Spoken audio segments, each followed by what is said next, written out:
He had everything, and he felt nothing. Nathan Archer, 32 years old, billionaire, the man whose face appeared on the covers of Forbes and Fortune, sat across from a woman in a worn wool coat at a restaurant where the wine list alone cost more than her monthly rent. She wasn't nervous. She wasn't impressed. She looked at him the way you look at someone you once knew very well and haven't decided yet whether you're glad to see again. "We've met before," she said quietly. Nathan smiled the polite, practiced smile of a man who meets 1,000 people a year. "I don't think so." She reached into her bag, set an old photograph on the white tablecloth between them, and said nothing else. He looked down, and something cracked open inside his chest that he hadn't felt move in years. "Like what you're seeing. Drop a comment with the city you're watching from. I want to see how far this story travels. Hit like and follow along. You won't want to miss what happens next." The evening had started, as most disasters in Nathan Archer's life did, with his sister calling at the worst possible moment. He'd been in the middle of reviewing a grid infrastructure proposal, 300 pages, dense with engineering specifications and projected carbon offset numbers, when his phone lit up with Sarah's name. He let it ring. It rang again. On the third call, he picked up because Sarah had a gift for escalating situations until he did. "You're working," she said. Not a question. "I'm always working." "It's 6:30 on a Friday, Nathan." The grid doesn't take Fridays off. He heard her exhale the specific kind of exhale she'd been perfecting since they were teenagers, the one that communicated volumes of disappointment without a single word. Sarah was 3 years older than him and had inherited their mother's talent for making silence feel like a verdict. "Lily called me today," Sarah said. Nathan set down his pen. Lily was his daughter. 7 years old, gap-toothed, obsessed with marine biology, and breakfast cereal and a stuffed elephant named Gerald that had been washed so many times it was more gray than its original pale yellow. "Is she okay?" "She's fine. She called to tell me that Daddy ate dinner alone again at his desk, and that Gerald thinks Daddy is sad." Nathan closed his eyes. "Sarah, I'm not doing this to guilt you. I'm doing this because I love you, and because you've been walking through your own life like a ghost for 2 years, and I can't watch it anymore." She paused. "I set up a dinner, tomorrow night, 7 o'clock, Maison Laurent on 5th. I'm not going on a blind date." "It's not a blind date, it's dinner with a friend of a friend. That's the definition of a blind date." "Nathan," her voice shifted, softer, but with a steel core underneath. "You don't have to fall in love. You don't have to feel anything. Just sit across from another human being for 2 hours and eat food that someone else cooked. Can you do that much?" He looked at the stack of proposals on his desk. He looked at the framed photograph on the corner of it. Lily at age 4, sitting in a tide pool in Maine, laughing at something just outside the frame. Her mother, probably. Rachel had always known how to make her laugh. "Fine," he said. 2 hours. "Thank you." "Don't thank me. I'm going to hate it." "Probably," Sarah agreed. "But go anyway. Hachaka." Maison Laurent was the kind of restaurant where the lighting was designed to make everyone look slightly better than they actually were. Warm amber glow. Tables spaced far enough apart to have actual conversations without performing them for the entire room. Nathan had eaten there a dozen times for business dinners, always in the private room off the back corridor. Tonight he was at a regular table near the window, and it felt strange, exposed somehow, without the armor of a conference room setting. He arrived 7 minutes early because he arrived everywhere early. It was a habit built in the years when being late meant losing opportunities, and it had survived even now that he was the opportunity people waited for. He ordered sparkling water and looked at his phone. 14 emails in the last hour. A text from his COO about a zoning dispute in Nevada. A voice message from the head of his legal team. He put the phone face down on the table and made himself leave it there. The restaurant hummed around him. 2 women celebrating something at the bar, laughing loudly enough that the bartender smiled. An older couple near the back, eating in the comfortable silence of people who had run out of things they needed to say to each other in the best possible way. A young man near the window rehearsing what was clearly a speech in his head, his lips moving slightly. Nathan watched all of it and felt the familiar separation, the sense of being encased in glass, watching life happen at a slight remove. He was thinking about going back to the Nevada zoning email when he heard the hostess say, "Right this way, Ms. Brooks," and looked up. His first impression of Elena Brooks was that she moved like someone who was used to navigating crowded spaces. Not gracefully, not the practiced glide of women who had been trained in how to enter rooms, but efficiently. She wove between tables without bumping them. She smiled at the busboy who stepped aside for her, a real smile, quick and genuine, and he smiled back without quite knowing why. She was wearing a dark green dress that wasn't expensive but fit her well. Her hair was pulled back loosely, a few strands around her face. She carried a canvas tote bag over one shoulder. Not a clutch, not a purse, a tote bag. And when she spotted Nathan and started toward him, he noticed that she didn't adjust her expression into anything performative. She didn't beam. She didn't arrange her face into cocktail party brightness. She just looked at him, steady, evaluating. Nathan stood because his mother had raised him to stand and extended his hand. Nathan Archer. Elena Brooks. Her handshake was firm. She sat down and set the canvas tote under her chair with the practiced movement of someone who knew her belongings needed to go somewhere out of the way. "Thank you for coming," he said, and immediately felt the flatness of the phrase. "Sarah said you'd try to cancel at least once," Elena said, reaching for the water menu. "Did you?" He blinked. "I thought about it." "That's honest." She set the water menu down. "I thought about it too. I'm not really a dinner with strangers person." "What made you come?" She considered this for a moment. Actually considered it instead of giving a quick social answer. "Sarah was kind to me during a rough stretch last year. She helped me find a subletter for my apartment when I was going through some things. I figured I owed her one blind date." She described it as dinner with a friend of a friend. "That's very Sarah." The corner of her mouth lifted. "She told me you were brilliant and lonely and stubborn, and that you needed someone to talk to who wasn't trying to get something from you." Nathan felt a flicker of something, annoyance maybe, or recognition. "She said that?" "She loves you. She's worried about you." Elena looked at him directly. "I'm not here to fix you or impress you or pitch you anything. I just figured if we're both sitting here because Sarah asked us to, we might as well be honest about it." He studied her for a moment. In his experience, people who announced their honesty up front were usually performing it. But there was something in the flatness of her delivery, the absence of drama, of expectation, that didn't feel like a performance. "Okay," he said. "Honest it is." They ordered. Elena asked the server about the fish, not in the way people ask when they want to seem sophisticated, but practically, because she wanted to know if it was fresh. She ordered the chicken instead when the server admitted the halibut had come in 2 days ago. Nathan ordered the lamb without looking at the menu. "You've been here before," Elena said. "Many times. Business dinners?" "Is everything a business dinner for you?" "Most things." She nodded, without judgment. "What do you actually like to eat, when no one's watching?" The question caught him off guard. He thought about it, genuinely thought about it, which was itself strange. "Grilled cheese," he said finally. "The cheap kind. American cheese, white bread, too much butter." She smiled at that. "A real one." "That's very specific." "Lily, my daughter. She goes through phases. Last month it was grilled cheese every night for dinner. My housekeeper was appalled. I thought it was the best stretch of meals we'd had in months." "How old is she?" 7. "She's with my sister tonight, actually. Sarah arranged that too." "Efficient woman, your sister." "Terrifying mostly." Elena laughed. It was a short laugh, a little surprised, like she hadn't expected to find him funny. Nathan found he wanted to make her do it again. They talked through the appetizers, about Lily, about the strange logistics of raising a 7-year-old while running a company, about the way children had no patience for anything that wasn't immediately relevant to them, and how Nathan had found that oddly clarifying. "She said to me last week," he told Elena, "that she didn't understand why I had to go to so many meetings when meetings were just talking and you could talk anywhere." "She's right," Elena said.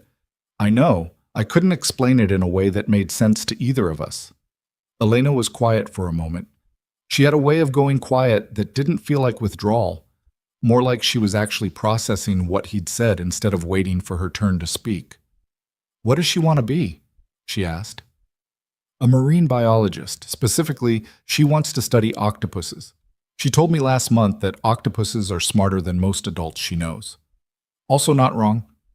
I'm starting to think my 7-year-old has a better read on the world than I do. Their main courses arrived. The restaurant had filled around them. The couple near the back was leaving now, the man helping the woman into her coat with the careful attention of decades of habit. Nathan watched them for a second without meaning to.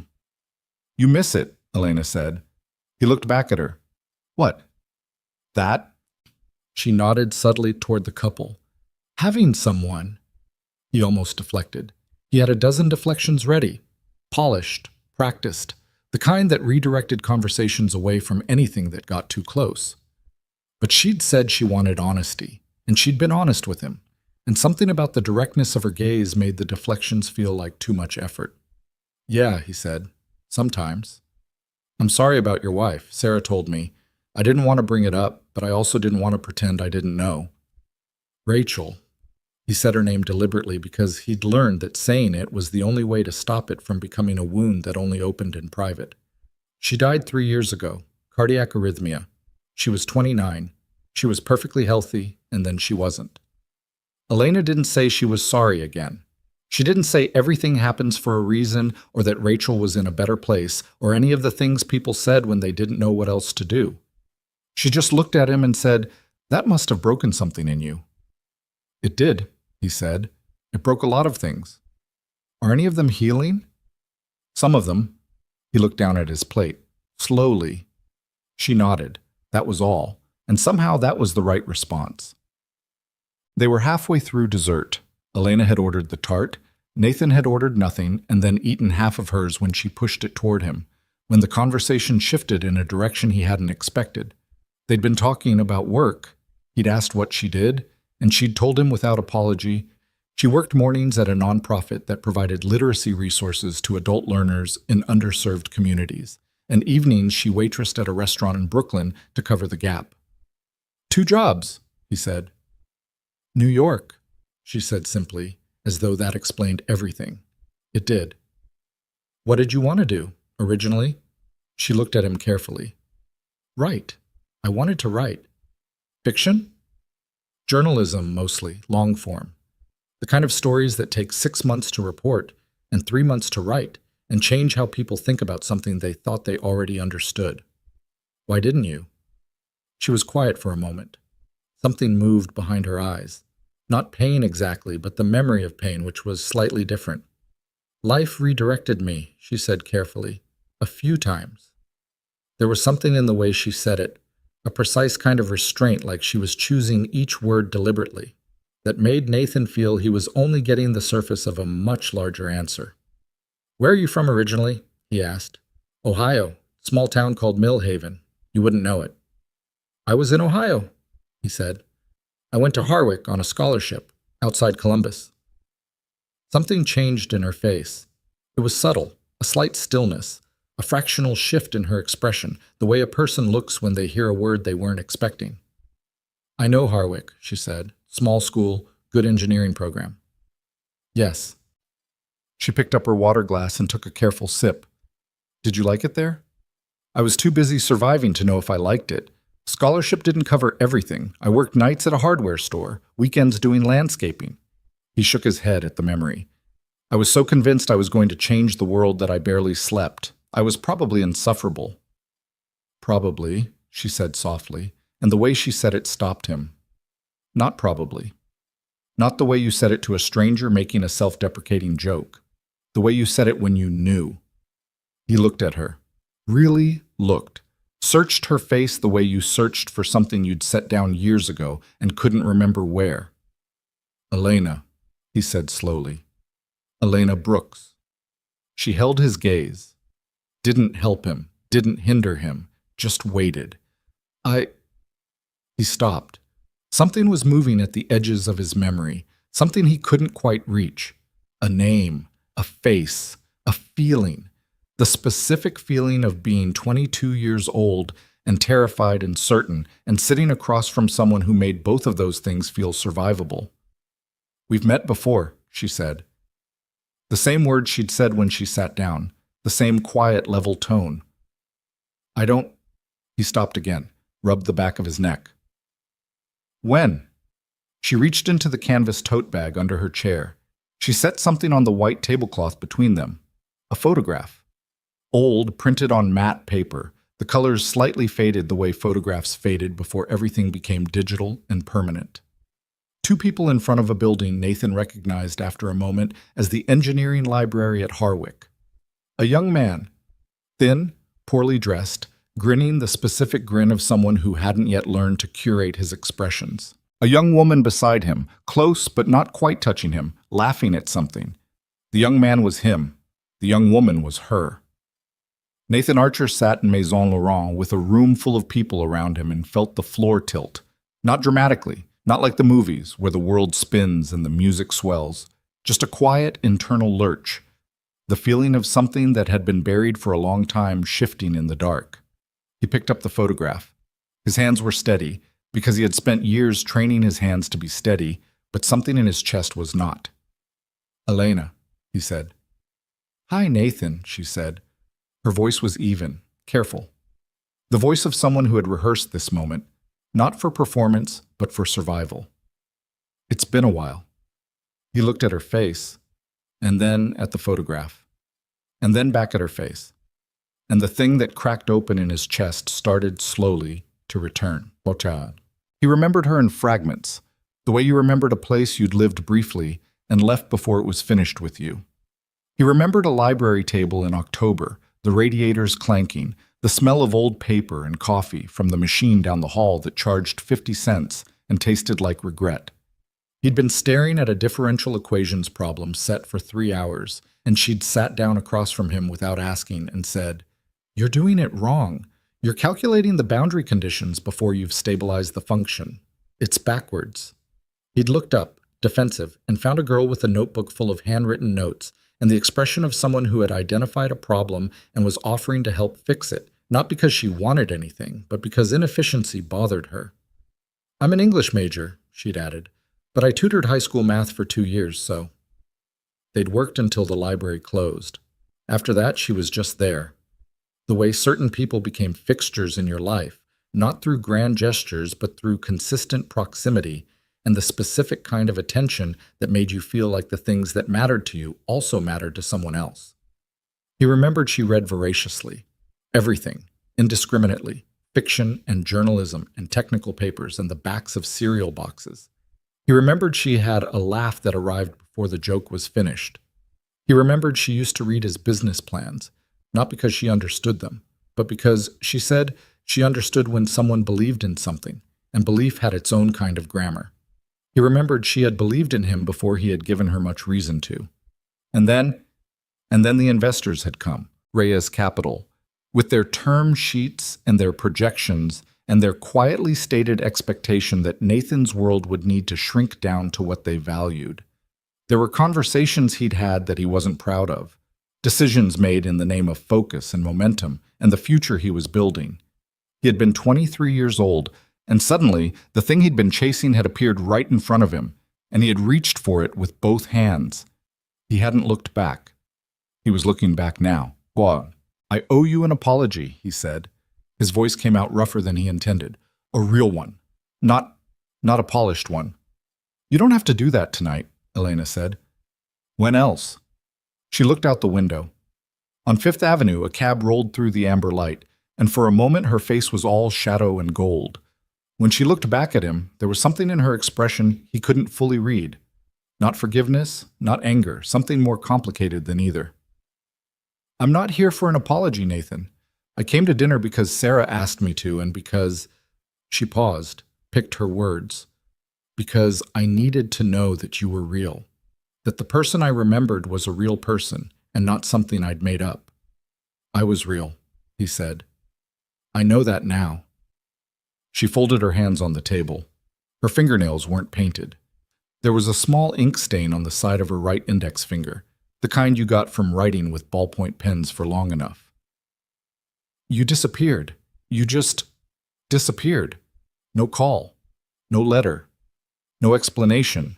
And I was 22 years old and I didn't know what I'd done wrong, so I spent a long time trying to figure out what it was." Nathan felt the sentence land in him like something physical. "You didn't do anything wrong," he said. "I know that too. Now." She didn't say it with bitterness. She said it with the flat certainty of someone who had done the work of understanding something difficult and come out the other side. But 22-year-old me didn't know that. 22-year-old me decided that if someone could walk away from her that completely, she must have been easy to leave. "Elena, I'm not telling you this to make you feel guilty." She looked at him steadily. "I'm telling you because I spent 2 years in therapy unpacking it, and I've gotten to a place where it's just a thing that happened, not a thing that's happening. But I needed you to know the weight of it, because I think you didn't know back then that your silence had weight." The restaurant moved around them. Plates were cleared. Someone at the bar laughed. Nathan sat with the weight of what she'd said and did not try to push it away. "It had weight," he said finally. I didn't let myself think about it. I was good at not thinking about things that slowed me down." "I know you were. That's not an excuse." "I know that too." He looked at her. "Why did you keep the photograph?" She was quiet for a moment. Outside, the traffic moved. Inside, the amber light did its patient work. "Because he mattered," she said finally. "That guy in the photograph. He mattered to me, and I didn't want to pretend he hadn't existed." She looked down at the photograph still between them on the table. "It's easy to revise people into villains when they hurt you. It's easier than holding the complicated version." She glanced up. "You weren't a villain. You were just a 23-year-old with too much ambition and not enough courage." Nathan didn't argue. He didn't have the right to argue. "And now?" he said. She picked up the photograph and looked at it for a moment. At the two young people in front of the Harwick Engineering Library, the boy grinning like the world hadn't showed him its edges yet, the girl laughing at something just outside the frame. "Now," she said, "I'm 30 years old and I have a writing scholarship I'm leaving for in 3 months, and I came to a dinner I almost canceled, and I found out that the boy in this photograph grew up to be someone who eats grilled cheese with his 7-year-old daughter." She set the photograph down. "That's something." Nathan looked at it. At himself, young and unfinished and so certain. At her, beside him but not touching him, already somehow the wiser of the two. "Can I keep this?" he asked. She considered him for a long moment. "No," she said, "but you can have a copy." And despite everything, the weight, the guilt, the thing cracking open in his chest that hadn't moved in years, Nathan Archer almost smiled. They stepped outside together at 9:47. The night was cool, the kind of early autumn cool that arrived on the air before the calendar acknowledged it. Fifth Avenue was quieter now, the dinner crowds thinning into the particular nighttime version of New York that belonged to people who actually lived there. Elena's car, an Uber, he noticed, not a car service, was 3 minutes away. They stood on the sidewalk the way people stood at the ends of evenings they hadn't expected to matter. "Thank you for coming," Nathan said, more carefully this time. "Thank you for not canceling." She pulled the strap of her canvas tote up on her shoulder. "Tell Sarah she's irritatingly good at this. She'll be insufferable about it." "Probably." The corner of her mouth lifted. He wanted to say something else. He had 100 things pressing against the inside of his chest, and none of them were ready to be words yet. So he said the one true thing he could manage. "Elena, for what it's worth." He stopped, started again. He knew what he was leaving behind, that kid in the photograph. He knew, and he left anyway. And he didn't have the decency to say so. And I think about that more than you might expect. She looked at him for a long moment. In the amber light of the street lamp, she looked both like the woman she was now and like the girl she'd been, and the combination was more than he was quite ready for. "I believe you," she said. The Uber pulled up. She opened the door, looked back at him once. "Good night, Nathan." "Good night, Elena." She got in. The car moved into the stream of traffic and disappeared around the corner, and Nathan Archer stood on the sidewalk outside Maison Laurent with an old photograph in his jacket pocket. She'd relented before the car came and tucked a copy of it into his hand from a fold in her wallet, a small printed duplicate she'd carried there for reasons he didn't ask about, and felt something he hadn't felt in a very long time. Not happiness. Not quite yet. Something earlier than happiness. The feeling of a door locked for so long he'd forgotten it was a door, finding itself slightly ajar. He stood there for another minute. The city moved around him, indifferent and alive. Then he took out his phone, ignored the 14 emails and the Nevada zoning text, and called Sarah. She picked up on the first ring. "Well," she said. "You're insufferable, some," he said. A pause. And then, with the particular satisfaction of a woman who had been right about something important, "I know," Sarah said. "But you're glad you went." Nathan looked up at the New York sky. That specific urban sky, more amber than black, full of light borrowed from a million windows. "Yeah," he said quietly. He was. He didn't sleep that night. Not the restless, familiar insomnia of a man with too many problems and not enough hours.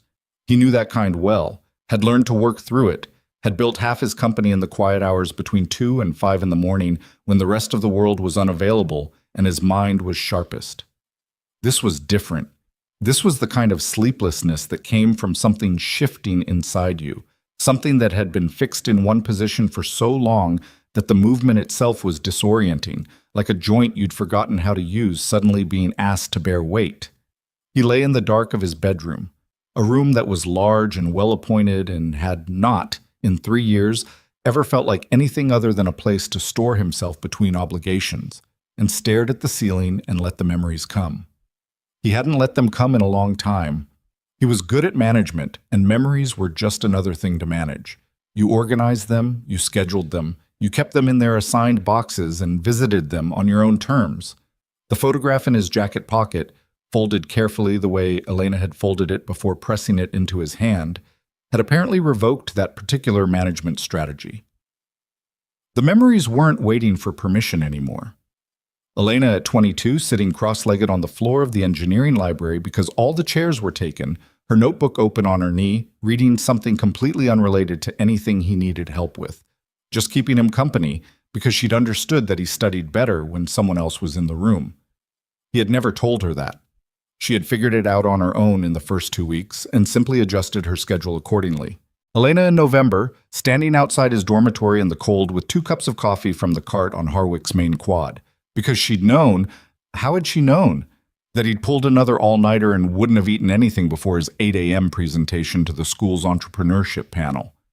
She hadn't made it into a gesture. She'd just handed him the coffee and said, "You've got coffee on your shirt?" "No, the other side. There you go."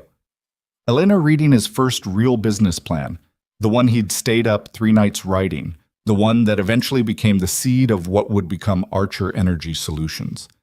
And saying nothing for a long time, and then saying, "You actually believe this is possible, don't you?"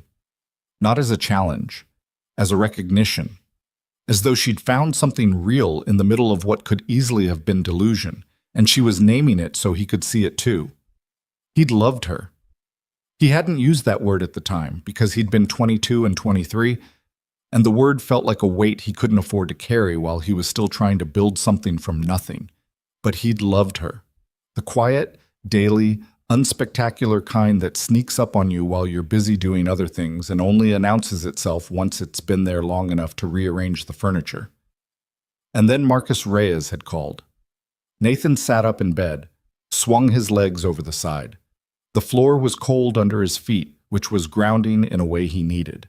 Marcus Reyes had been 38 at the time, one of the partners at Reyes Capital, and he had cold-called Nathan on a Tuesday afternoon in February. February, Nathan still remembered, because the heating in his dormitory was unreliable and he'd been wearing his coat indoors for a week, after seeing Nathan's presentation at an energy conference in Columbus that Nathan had attended on a borrowed bus pass. "I want to meet with you," Reyes had said without preamble. "I think you're building something real. My partners are skeptical, but I'm not." Nathan had sat very still and kept his voice level and said, "When?" The meeting had been in a glass-walled conference room in a building on Columbus's riverfront, and Nathan had worn the one good suit he owned, which he'd bought secondhand from a Goodwill 2 towns over, and had the dry cleaned at the laundromat near campus for the occasion. Reyes had 4 associates with him. Nathan had a pitch deck and 9 years of accumulated hunger. He'd gotten the term sheet 6 weeks later. What he had not told anyone, not Sarah, not his college roommate Dev, not Rachel when they'd gotten together years later, not the journalist who'd written the inevitable origin story profiles, was what had happened in the weeks between the meeting and the term sheet. The quiet reshaping. The implicit and sometimes explicit message, delivered with Reyes's particular brand of polished directness, that a serious founder in a serious company presented a certain image, that investors needed to believe in the founder's total commitment, that relationships were wonderful things, but the early stage years required a specific kind of solitude, a monk-like devotion to the work that left very little room for anything else. Reyes had never told Nathan to end things with Elena. He had simply made it very clear in a dozen small and deliberate ways what kind of founder he was willing to back and let Nathan draw his own conclusions. Nathan had drawn them. He told himself it was temporary. He told himself he would call her once things settled, once the funding was secured, once the company had its footing and he had room to breathe again. He told himself this with the conviction of a man who was lying to himself with full knowledge and choosing to proceed anyway, because the alternative was a conversation he didn't know how to have. He had never called. There was no other way to frame it. He had decided in the way that young men with too much ambition and not enough courage sometimes decided things, that the cleanest exit was no exit at all, just a gradual fade, a failure to return calls, a disappearance so complete and quiet that it could be attributed to circumstance rather than choice.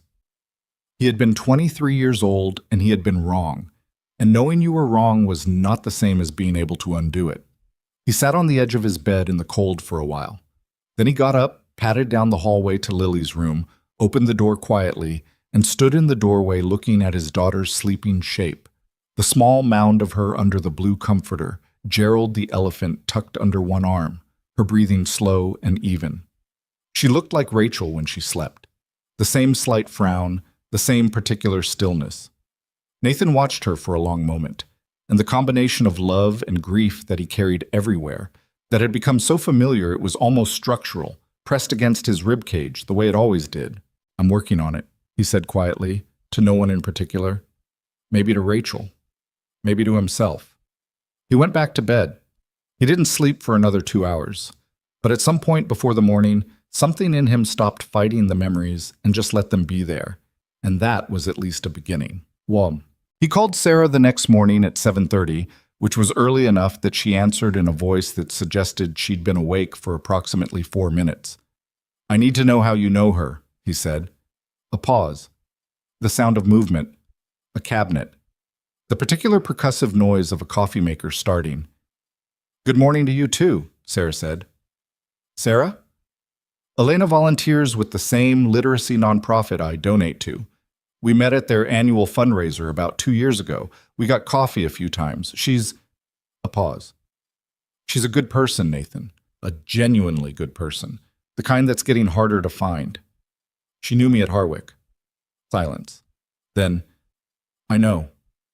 Nathan felt something tighten in him. "You knew." She mentioned it, eventually. She wasn't going to say anything. She didn't want it to be a whole thing. But I asked her directly because I'd seen your Harwick photos and I thought... Sarah stopped. "I put 2 and 2 together. And you still set up the dinner." "Because of that, not despite it." Her voice was careful now, thoughtful. "Nathan, you've been walking around for 3 years like you're the only person who's ever lost something. And Elena, she's been doing the same thing, just differently. She doesn't know how to let people matter to her anymore because the last time she did, it cost her." A pause. "I thought maybe seeing each other would be good for both of you, even if it was uncomfortable." "It was uncomfortable." "Was it good?" He thought about Elena setting the photograph on the white tablecloth. He thought about her saying, 22-year-old me decided she must have been easy to leave. He thought about her saying, "He mattered to me and I didn't want to pretend he hadn't existed." "Yeah," he said. "It was good." "Okay." Sarah's voice relaxed slightly. "Then what's the problem?" "The problem is that I walked away from her without a word when she was 22, and I've been carrying that for 10 years without admitting that's what I was carrying. And last night she sat across from me and was more honest about it than I had the right to expect. And I don't know what to do with that." "You don't have to do anything with it yet. That's not how I work." "I know. That's the problem." He could hear her drinking coffee. "Nathan, she's leaving in 3 months. She has a writing scholarship. Did she tell you? Some prestigious journalism fellowship based out of London. She earned it. She worked 2 jobs and kept writing in between, and she earned it. She's not waiting around for anything. I know. So don't make this about fixing something. If you want to see her again, see her, but let it be what it is and not a project. He was quiet for a moment. Since when are you this smart? He said. I've always been this smart, Sarah said. You just usually aren't listening. He didn't call Elena that day, or the next. He went back to work. The Nevada zoning dispute needed attention, and there was a board meeting Thursday that required preparation, and Lily had a school presentation on tide pools that she needed help finishing, which turned into an unexpectedly absorbing 2 hours at the kitchen table with construction paper and a printed photograph of a Pacific octopus that Lily had found herself and printed at school. Why does it have 3 hearts? Lily asked, tracing the diagram she'd drawn. Evolution, Nathan said. Blue blood needs more pumping. That's cool. She considered this. Daddy, do you think octopuses get lonely? He looked at her. She was frowning at the diagram with the specific concentration she brought to things that mattered to her. She had Rachel's frown and his stubbornness, and a combination of curiosity and earnestness that was entirely her own. Probably not, he said. They're mostly solitary. That sounds lonely, even if you don't know you're lonely. Nathan didn't say anything for a moment. Yeah, he said quietly. I think you might be right about that. Lily looked up at him with the unself-conscious directness of a child who hasn't yet learned to soften things. Are you lonely, Daddy? The question sat in the warm kitchen air between them. Outside, the afternoon light was doing something particular to the trees in the backyard, turning the leaves a deep, saturated gold that would only last a few more weeks. Sometimes, he said honestly. She thought about this. Then she went back to her diagram. I think you should get a friend, she said, with the casual authority of a 7-year-old who has resolved something. A real one, not a work one. How do you know the difference? She looked at him as though he'd asked how she knew the difference between breakfast and lunch. Work friends only talk about work. Real friends ask how you are and mean it. Nathan looked at his daughter for a long moment. When did you get so smart? He said. She shrugged, already absorbed in her diagram again. I've always been smart, she said. You just usually aren't listening. He sat with that for a moment. Then he laughed, a real one, short and startled, because it was the second time in 2 days he'd heard that exact sentence from 2 completely different people, and the universe, it seemed, was not being subtle. He texted Elena 4 days after the dinner. He wrote several versions first, which was not his usual method. He was a man who made decisions and enacted them without excessive deliberation, which was either one of his greatest strengths or one of his most significant failures, depending on who you asked. But he rewrote the message 3 times, deleting drafts that were too formal, too casual, too much like a man who was trying. In the end, he sent, "The copy of the photograph is on my desk.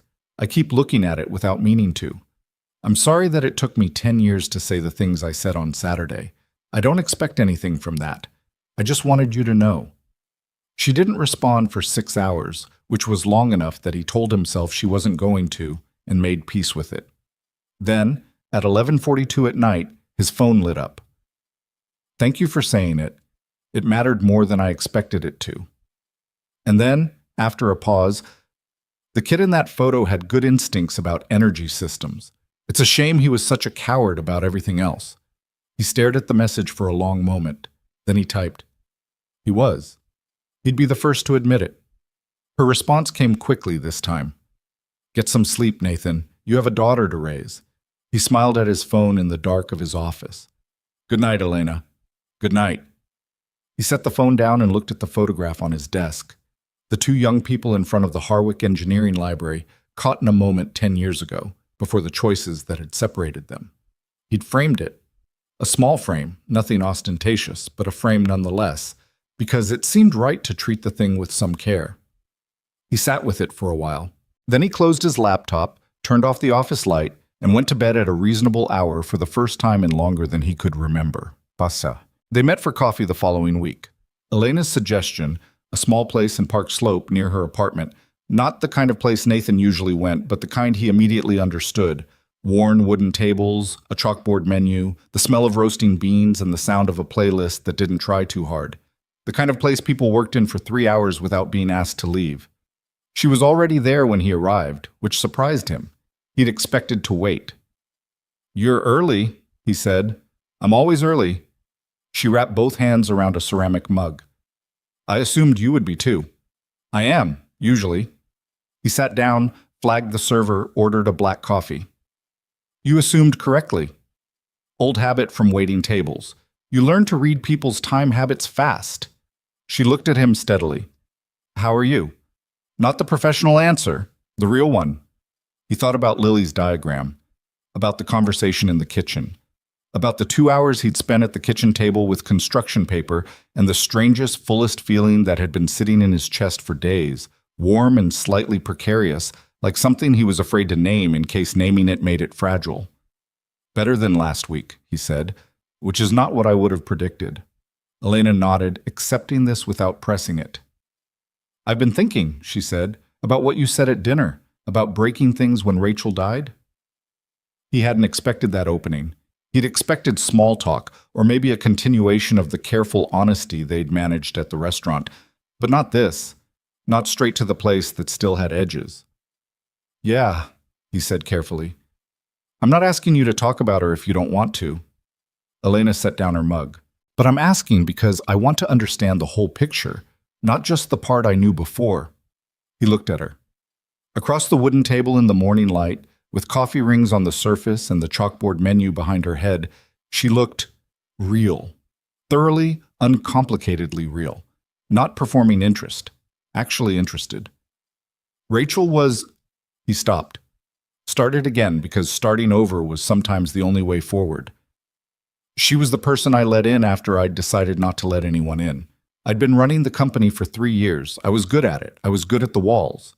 And then I met her at a conference. She was doing environmental compliance consulting. And she was the most relentlessly honest person I'd ever met. She told me in the first conversation that I had the kind of confidence that was either going to make me extraordinary or impossible. And she seemed genuinely curious which one it would be." Elena's mouth curved. "Smart woman." "Very. She didn't let me be performative. She didn't let me hide behind the company or the vision or the noise of the work. She made me present, in a way I wasn't very good at." He turned the coffee cup in his hands. "When she died, it wasn't just grief. It was losing the person who made me real to myself. And without her, He shook his head. "I went back to the work, because the work was the thing I knew how to do." Elena was quiet for a moment. "And Lily?" "Lily keeps me functional.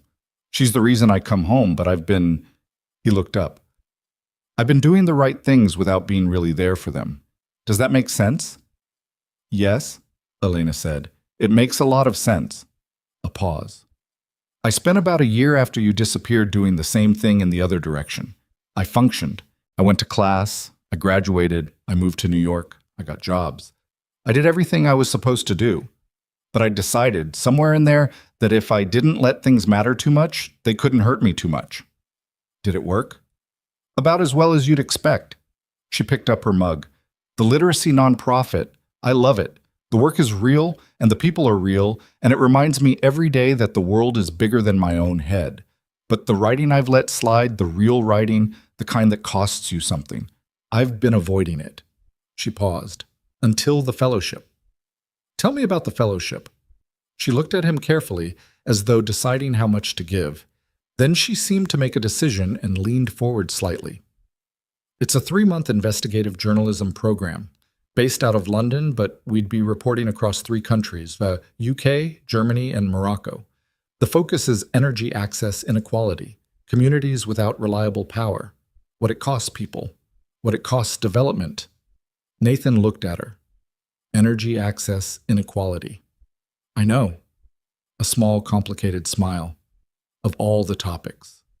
Did you choose it because of the topic?" "I chose it because the journalism was excellent, and the organization has integrity." She held his gaze. "But yes, I've been following the clean energy sector for years, partly because of you, partly because it's genuinely one of the most important stories of our time." She paused. I've read everything Archer Energy Solutions has published, including the parts that don't make it into the press releases. That landed somewhere unexpected. Which parts are those? The community deployment reports, the ones where your affordable energy pilot programs didn't perform as projected. The ones where the rollout was slower than you'd planned because local infrastructure wasn't ready. She looked at him levelly. Most companies bury those. You publish them. We learn more from failures than from wins. I know. That's why I read them. She paused. That's the person I recognized in the photograph, not the billionaire, the guy who still published the failure reports. Nathan sat with that for a moment. Outside, a bus went by. A couple walked past the window with a stroller. Two students at the table near the window argued in low, animated voices about something neither of them seemed likely to convince the other of. Can I ask you something? He said. You can ask. Do you hate me? For what I did? Underneath the very rational and processed version of it you've given me. Do you hate me?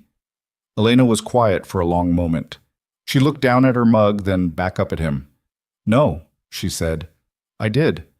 For a while, in that specific and exhausting way you hate someone when the hate is really about missing them. But no. She shook her head slowly. I think I was angry, for years, at a version of you that was simpler than the real one. Easier to be angry at. The real version is, she gestured vaguely, more complicated. More complicated is a very diplomatic way to put it. I'm a writer. Precision matters. She almost smiled. You were a 23-year-old kid who made a coward's choice when a terrifying amount of money and power were suddenly within reach.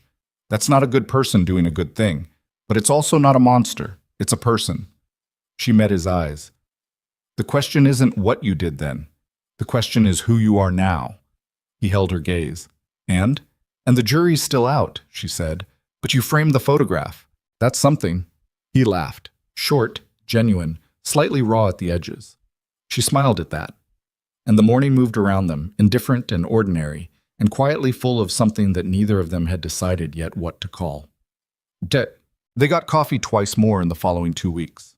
Not dinner, coffee, in the same Park Slope place at 8 a.m. before she started her shift at the nonprofit, which meant Nathan rearranged 2 standing meetings and didn't mention it to his assistant, who noticed anyway and said nothing, because Marcus, who had been his executive assistant for 5 years and knew him better than most people Nathan paid a lot of money to understand him, had a policy of keeping his observations to himself until asked. The conversations were not always comfortable. Nathan was beginning to understand the point. She asked him once how he made decisions, not business decisions, but the private ones. He told her that he usually had a clear answer before he'd consciously acknowledged the question, and that most of his deliberation was post hoc justification of something he'd already decided in his gut. She said that explained a lot. He asked what it explained. She said it explained how a person could walk away from someone they cared about without ever sitting down and actually choosing to do it. He didn't say anything for a moment, then, "That's very accurate." "I know." Not triumphant, just clear. She told him about the year after he disappeared, not in the way she'd told it at dinner, carefully, measured, but in more detail because they'd moved past the point where careful measurements were the most honest option. She'd lost her scholarship the following semester. She'd had to take a leave of absence and go home to Ohio for 6 months, working 2 jobs to pay back the tuition she'd lost. She didn't say explicitly that his disappearance had been the cause. She was careful about causality, about not letting the story become simpler than it was, but she said that it had been the crack that let everything else in. "I'm not telling you it's your fault," she said. "I had things in my life that were fragile before you. But you were the thing I was leaning on when I didn't know I needed something to lean on, and when you weren't there anymore, I fell down. And you got back up," he said. Eventually, slowly. She looked at her hands. "I'm stubborn. It's my best and worst quality." "I remember," he said. She looked up at him. And there it was, that brief, unguarded moment where something moved behind her eyes that was older than the careful, processed version of herself she mostly showed the world. Something that remembered, something that had not, despite everything, entirely forgotten what it had felt like to be 22 years old and sitting cross-legged on the floor of the engineering library, keeping company with a boy who thought he was going to change the world. He wanted to reach across the table. He didn't. It wasn't the right time, and he was learning, slowly, with effort, that recognizing the right time was as important as doing the right thing. "Elena," he said. "Don't," she said quietly. "I wasn't going to say anything that needs a don't." She looked at him. "Then what were you going to say?" He thought about it honestly. "That I'm glad you're stubborn, that the world would be worse without that quality in you, and that I know I don't have the right to say that, but I wanted to say it anyway." She held his gaze for a moment. Outside, the street was doing its regular Tuesday morning things. A delivery driver double-parked, music briefly escaping from the open van window before the door closed again. A woman walked by with 3 dogs who all wanted to go in different directions. "Thank you," Elena said finally. And it was small. 2 words, nothing extravagant, but she meant it without reservation, and he could tell, and that was enough for right now. The last time they met for coffee before things shifted, she told him about what his silence had cost her in ways she hadn't told him before. They were 20 minutes into their usual conversation when she said, quietly, with the specific care of someone choosing to say a difficult thing because it needs saying rather than because it will feel good to say it. "I didn't trust my own judgment for a long time after, about people, about what was real." She wasn't looking at him. She was looking at the window, at the ordinary street outside. "Because I'd been so sure about you, and I was a careful person. I didn't give trust easily. When I gave it, and it turned out to be wrong, my conclusion wasn't that you'd made a mistake. My conclusion was that I was bad at reading people." "You weren't," Nathan said. "I know that now, but it took years, and it's the kind of knowing that lives in your head but not always in your body." She looked at him then, directly and without apology. "I'm telling you this not to punish you. I'm past punishing you. I'm telling you because you asked me a few weeks ago what you owed me, and I said you didn't owe me anything. That's still true, but I think you deserve to know the full weight of it, not just the managed version." He sat with that. The full weight of it. He'd carried something for 10 years, but he'd been carrying his version of it, the one his guilt had constructed, which was bad enough. This was her version. The actual architecture of what his choice had cost her, built out of real materials, load-bearing walls and all. "I hear you," he said, because he did. Because it was the right thing to say, and also because it was true, and sometimes those things coincided. "Good." She picked up her coffee. "That's all I needed." They sat together for a while after that, not talking, which had become one of the things Nathan noticed about their time together. She didn't fill silence for the sake of filling it. She let it be, which was a quality he'd encountered in very few people and valued in all of them. When she stood to leave, she gathered her coat and her canvas tote with the efficient movements he'd come to recognize as distinctly hers, and she said, almost as an afterthought, but not quite, because Elena Brooks didn't do things by accident, "I'm leaving for London in 10 weeks, but I'll be here until then." She looked at him steadily. "If you want to keep doing this, I'm willing. But I need you to know that I'm not waiting for a particular ending. I'm just here." "That's enough," Nathan said. "Don't make promises you can't keep," she said. "I'm not promising anything. I'm saying it's enough for right now, being here." She studied him for a moment. He couldn't always read her. She'd built herself into someone who controlled what she let show, and he respected that and also found it quietly maddening. But he thought, in that moment, that she was deciding something, or revising something she'd already decided. "Okay," she said. She left. He sat at the table a while longer, turning his coffee cup in his hands, watching the street through the window. A kid on a bike went past, standing on the pedals, going fast. A pair of elderly men sat on a bench across the way, talking with the particular ease of people who had been having the same conversation, with variations, for decades. Nathan thought about what she'd said. About trust living in your head but not always in your body. About how the longest distance in a person wasn't between 2 cities or 2 decades, but between knowing something and feeling it in the place where it actually mattered. He had 10 years of catching up to do. Not with her. He wasn't naive enough to think that was how it worked, but with himself. with the version of himself that had been left behind in the Harwick Engineering Library, the one who had believed that people mattered more than outcomes, and who had proved himself wrong in the worst possible way, and who still somehow needed to be reckoned with. He paid for the coffee, left a generous tip because he'd learned that from Elena, who tipped more than she should have for someone working 2 jobs, and had explained it simply. They're doing work that matters and getting paid like it doesn't. He walked out into the late October morning. The air had finally committed to cold. The trees along the park slope street were turning, the colors still vivid, still fighting it. He had 10 weeks. He had a photograph on his desk. He had a daughter who told him to get a real friend, and a sister who was irritatingly right about things, and a company that needed him, and a self that needed something harder to quantify and considerably more difficult to build.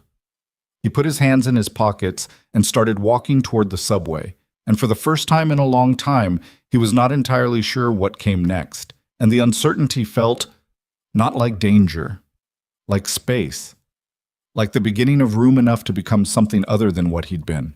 The invitation came on a Wednesday, delivered not through his assistant or by email but by text, which had become their way. Direct, without ceremony, the way 2 people communicated when they'd agreed to stop performing things at each other.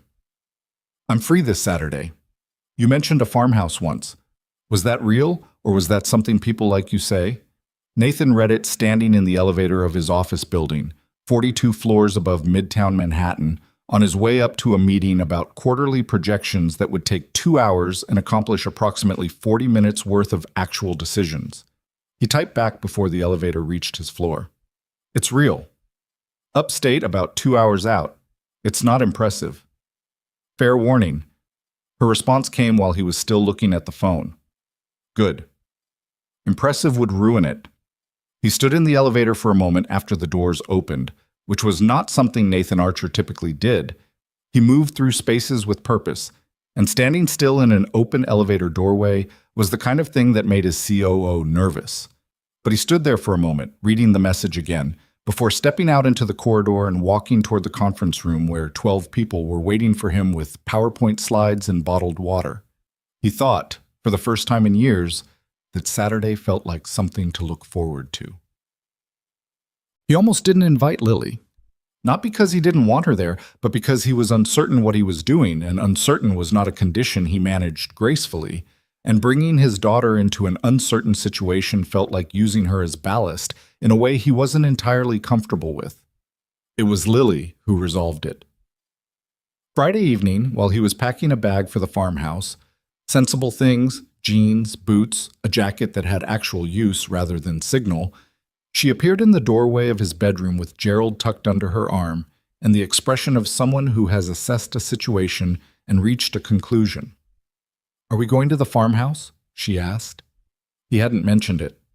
How did you know? You packed the good coffee, she said, pointing at the kitchen bag on the floor, which did indeed contain the good coffee, the kind he only brought upstate. And you're wearing your thinking face. I have a thinking face? It's the one where you look like Gerald. She held up the elephant, whose expression, if pressed, could be described as earnest and slightly worried. Are we going? I'm going. I was going to ask Grandma to take you for the weekend. Lily considered this with the seriousness it deserved. Who else is going? He paused. A friend. She studied him. He had the distinct sensation of being assessed by someone significantly shorter and arguably more perceptive than most of his board members. The friend from dinner, she said. Aunt Sarah's friend? He looked at his daughter. Sarah told you? She didn't tell me. She said you had dinner with a nice lady and that it was good for you. Lily tilted her head. Is she nice? Yes, Nathan said. She is. Then I want to come. Said with the simple finality of a 7-year-old who has no concept of why this might be complicated. I like meeting people who are nice to you. He sat down on the edge of the bed and looked at his daughter. She looked back at him, patient, waiting, already knowing she'd won because she understood, and the way children sometimes understood things with brutal accuracy, that he was lonely, and that she was not enough to fix it, and that she wanted him fixed anyway because she loved him. I'll call Elena and ask, he said. Okay. She turned to leave, then stopped. Daddy? Yeah. Gerald thinks it's a good idea, just so you know. She disappeared down the hallway, and Nathan sat on the edge of the bed for a moment, and then he picked up his phone and called Elena.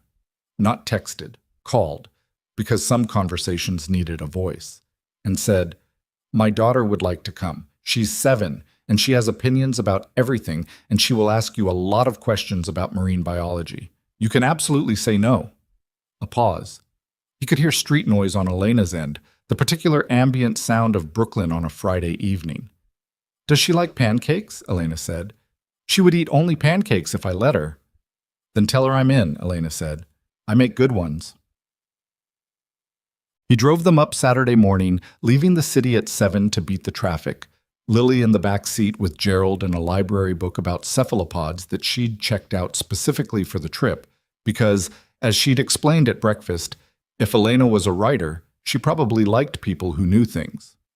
Nathan had not corrected the logic. The farmhouse had been Rachel's idea.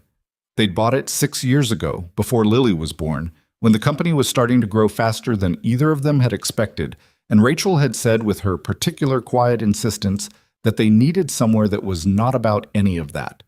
It was an old property, 140 years of structure, fieldstone foundation, wide plank pine floors that creaked in a way that sounded like the house was settling into the conversation, 12 acres of mixed field and woods that abutted a state forest and had no neighbors visible from any window.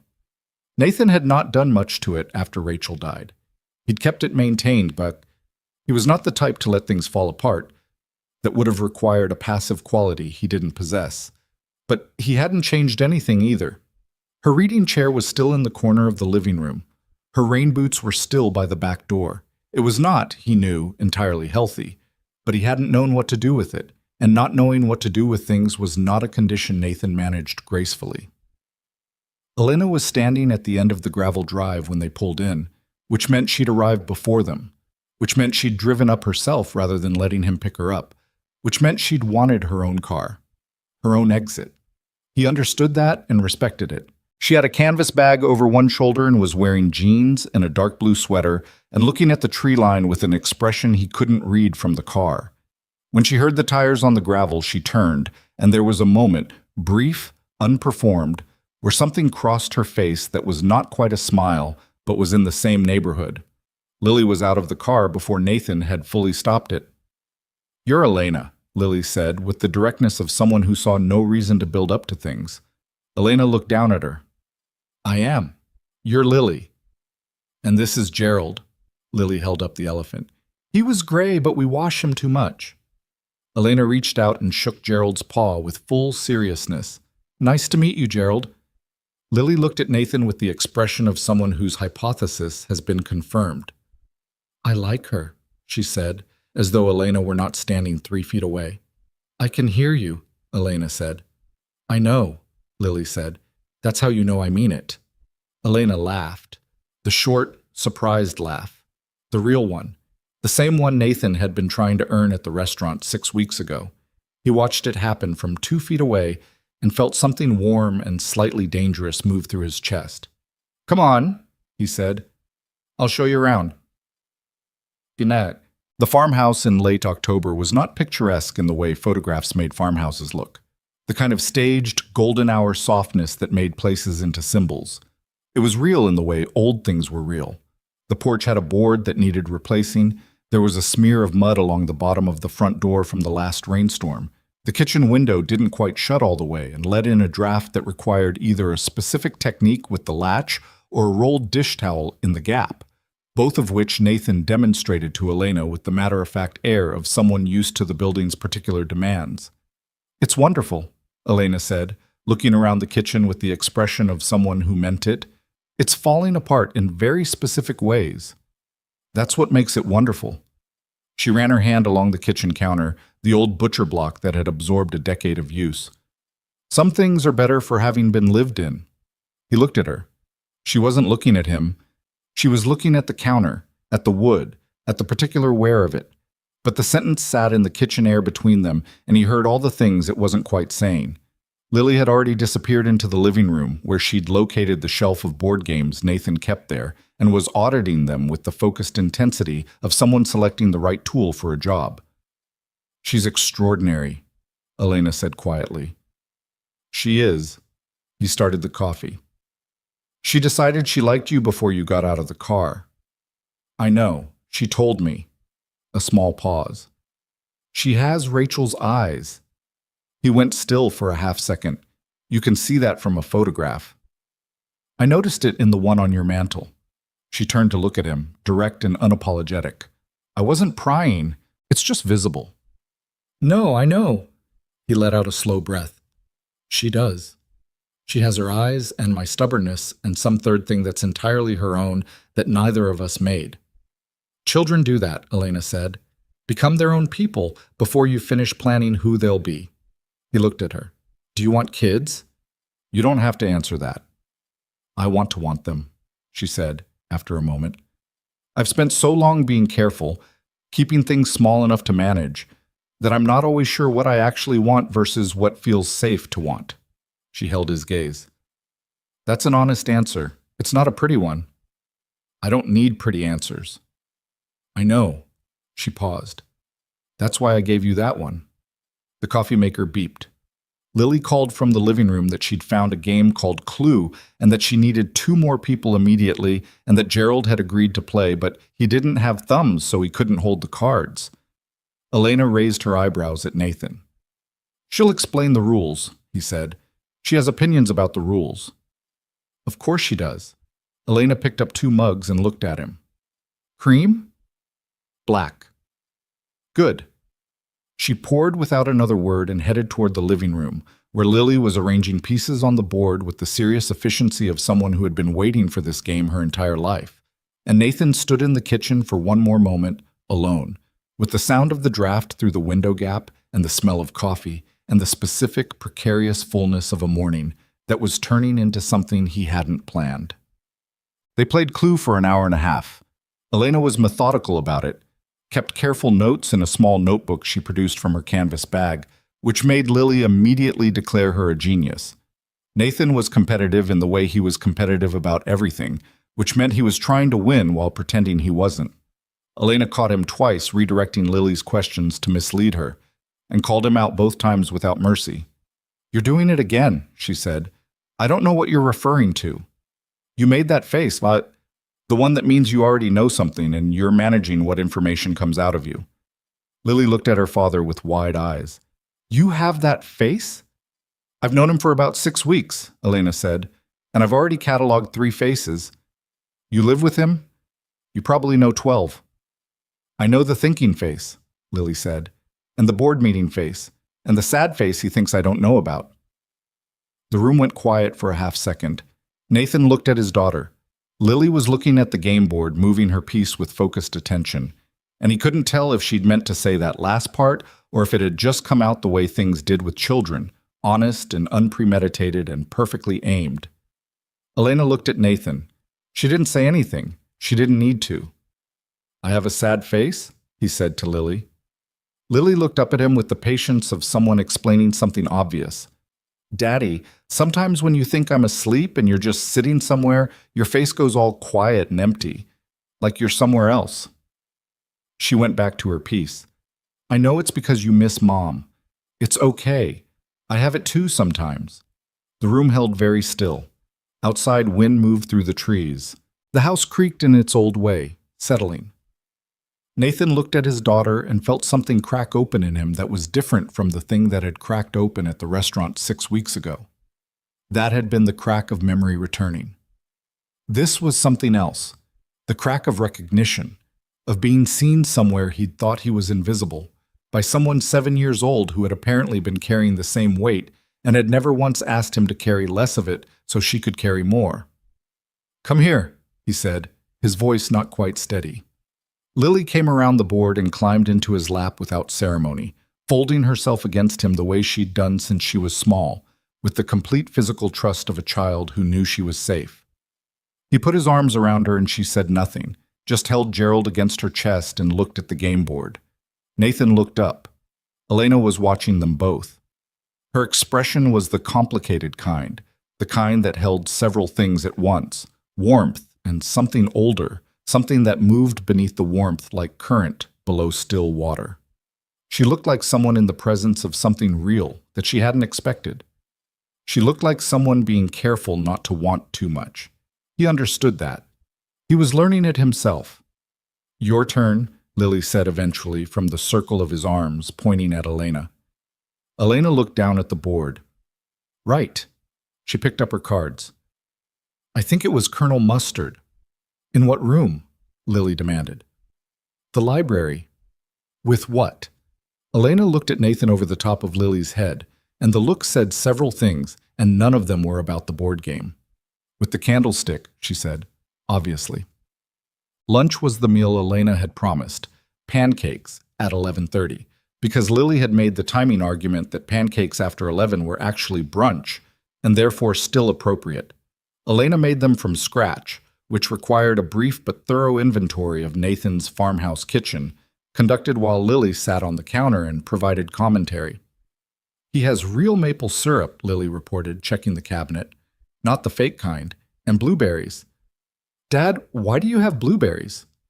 "I stocked the house yesterday." "He drove up yesterday to stock the house," Lily said to Elena, with the informational tone of a news anchor. "He never does that."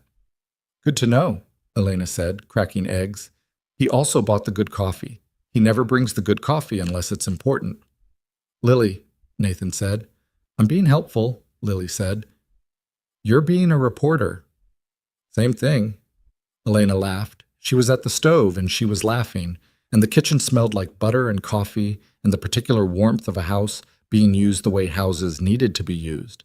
And Lily was swinging her legs against the cabinet with her usual percussive rhythm, and Nathan was leaning against the counter trying to look like someone who did this all the time, when in fact he was watching Elena's hands as she worked and cataloging the exact way she moved in a space, efficiently, confidently, without performance, and finding that he couldn't look away. The pancakes were good. More than good. They were the kind of pancakes that required no apology, no caveat, no comparison to a better version from somewhere else. Lily ate 3 and then half of another and then declared Gerald full, and therefore also unable to eat more, which Nathan recognized as her exit strategy from the table when she wanted to go do something else without being asked to sit still longer. "Can I go look at the woods?" Lily asked. "Stay where I can see you from the porch," Nathan said. She was out the back door before he'd finished the sentence. The kitchen was quiet then, in the way kitchens were quiet after a child left them. Suddenly much more space, much more sound of just 2 adults and the things they weren't saying. Elena poured more coffee. She sat back down across from him at the kitchen table and wrapped her hands around the mug and looked out the window at Lily, who was already crouched over something at the tree line, her coat bright against the brown and amber of late October. "Thank you for inviting her," Elena said. "She invited herself." "I know, I meant for not uninviting her." A pause. "Some men would have. Kept things adult, kept things separate. You didn't." "She's not separate from anything," he said. "She's the main thing." Elena looked at him steadily. "That's what's different about you," she said. "From before." He looked at her. "What do you mean?" "The Nathan I knew at 23. He was the main thing. In his own mind. Everything else orbited him. His plan, his vision, his future." She wasn't saying it harshly. It was observation, not indictment. "Now she's the center. You orbit her." He thought about that. "Is that good or bad?" "It's good," Elena said. "It's good when people get demoted from the center of their own story by the right person." She looked back out the window at Lily. "She's the right person." They sat in the quiet for a while. Outside, Lily had found something, a stick maybe, or a stone, and was examining it with the microscopic attention she brought to the natural world. "Tell me something true," Nathan said. Elena looked at him. "What kind of true?" "The kind you don't usually say." She was quiet for a moment, the kind of quiet he'd learned to let breathe. "I'm scared of going to London," she said. "I've wanted something like this fellowship for 10 years, and now that I have it, I'm terrified it will show me that I've lost whatever I had, that the years of not writing the real things will have—" She stopped. "That I'll get there and have nothing to say." "You won't," he said. "You don't. You don't know that. I know that the person who sat across from me at a restaurant 6 weeks ago and was more honest than I deserved has things to say. I've read your blog posts. I found them. She looked at him. Something moved across her face. You found my blog. You're a good writer, Elena. You're a very good writer. The piece you wrote last year about the adult literacy student who learned to read at 61, he shook his head. I read it 3 times. She looked away.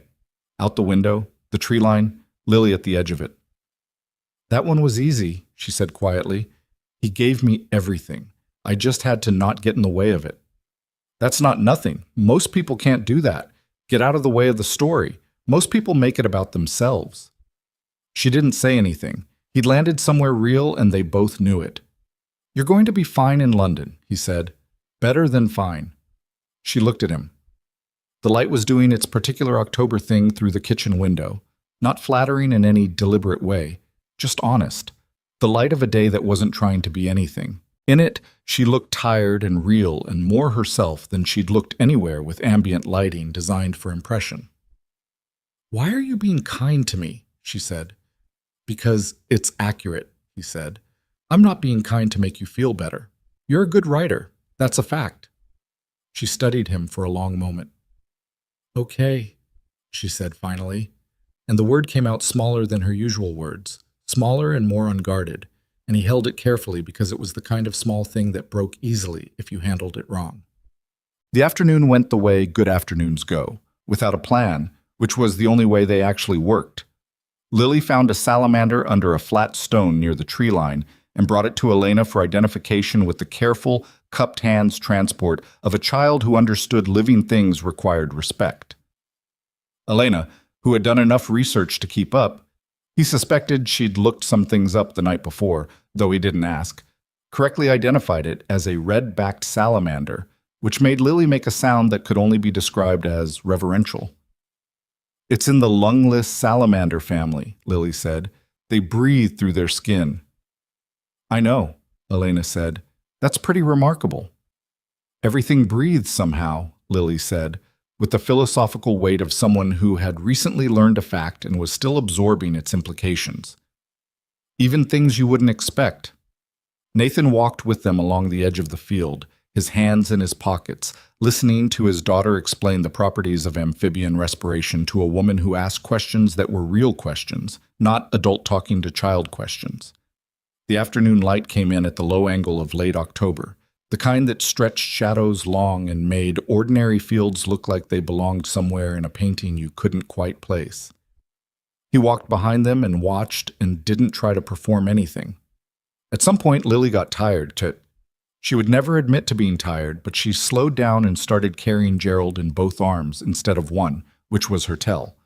And Nathan suggested a fire inside, which she agreed to with the relieved enthusiasm of someone rescued from a concession they hadn't planned to make. They built the fire together, which was to say Nathan built it while Lily supervised with detailed commentary and Elena sat in Rachel's reading chair with her knees drawn up and her coffee and watched with the expression of someone storing something.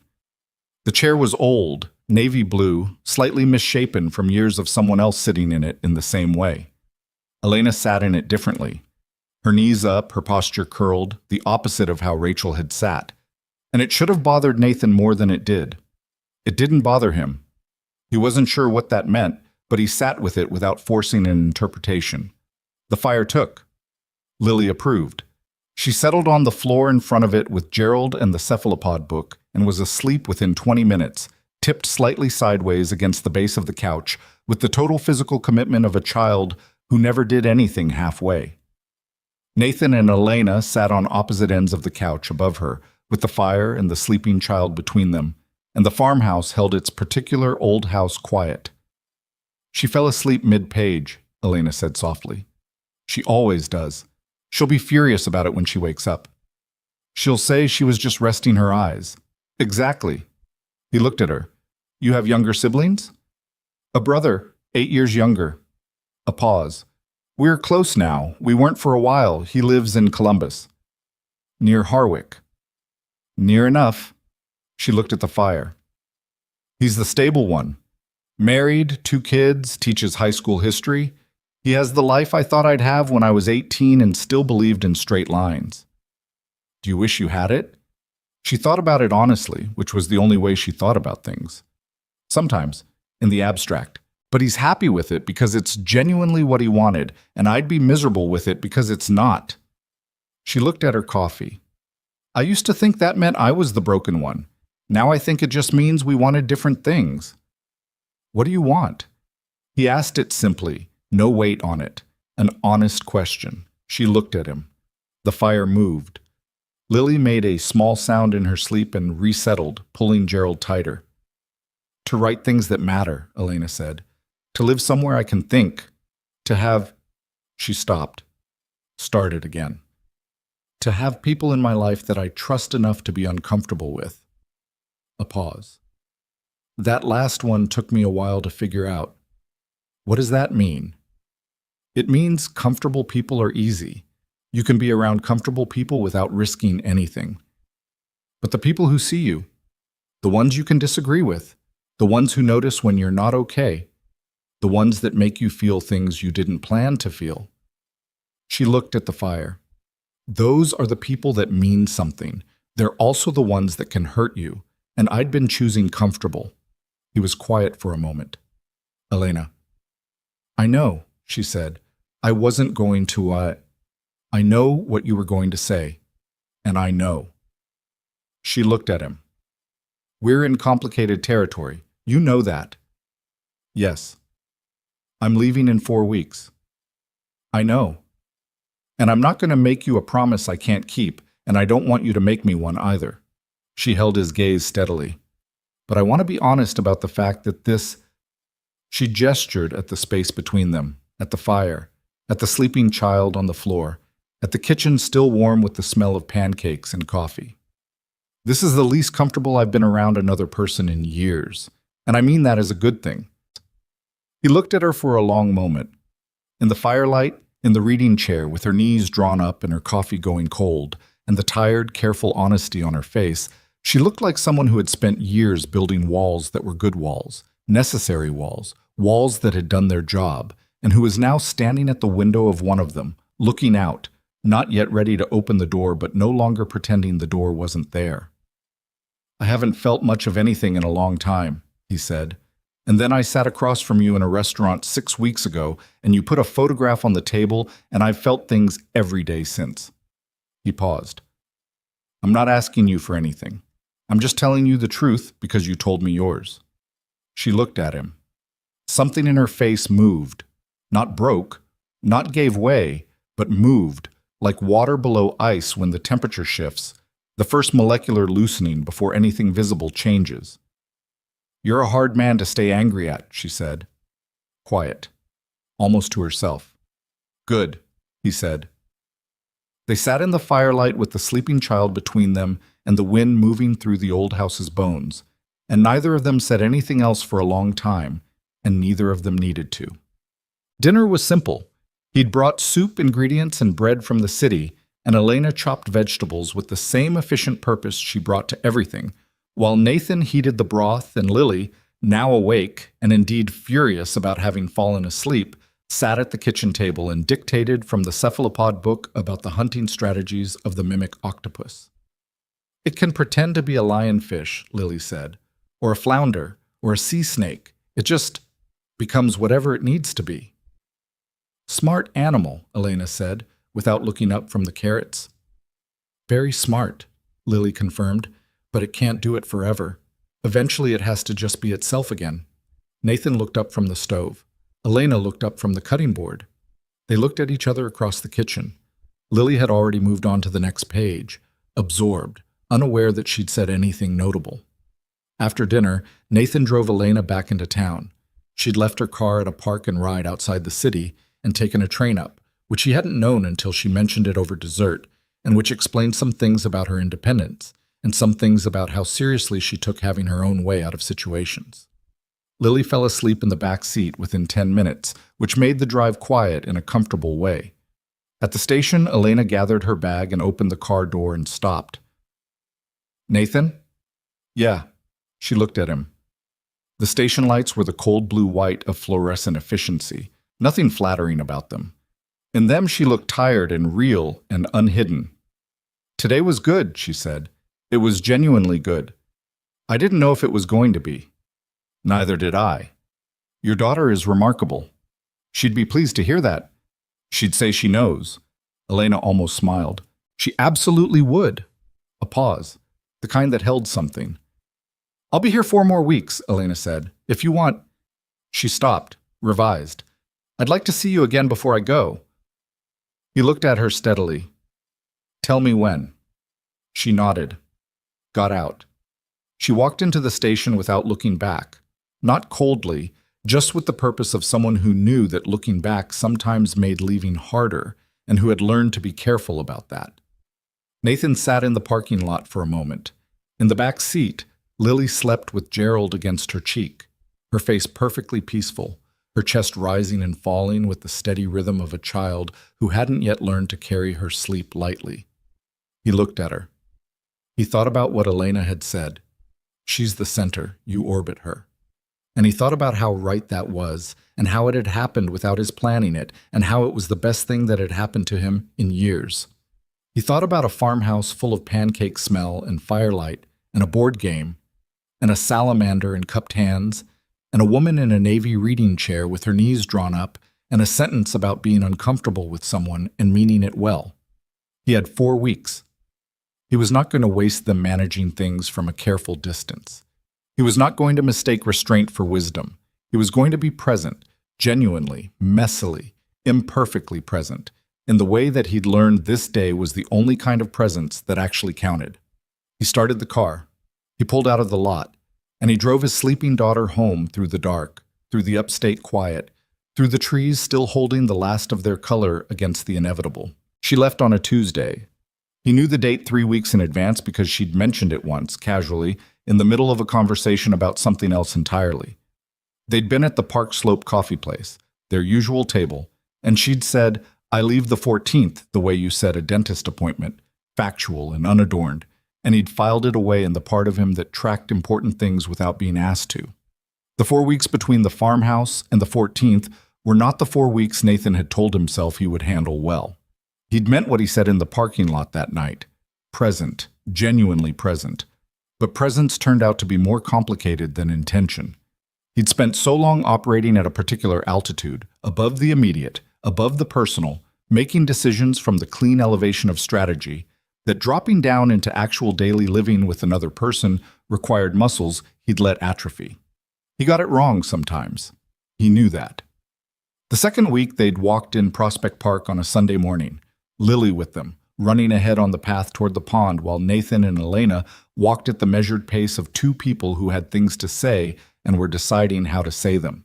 And he'd spent the first 20 minutes on his phone, not obviously, not rudely, but checking it, the habitual pull of it, the corporate nervous system that pulsed through his hand at 2-minute intervals because he had never fully trained it not to.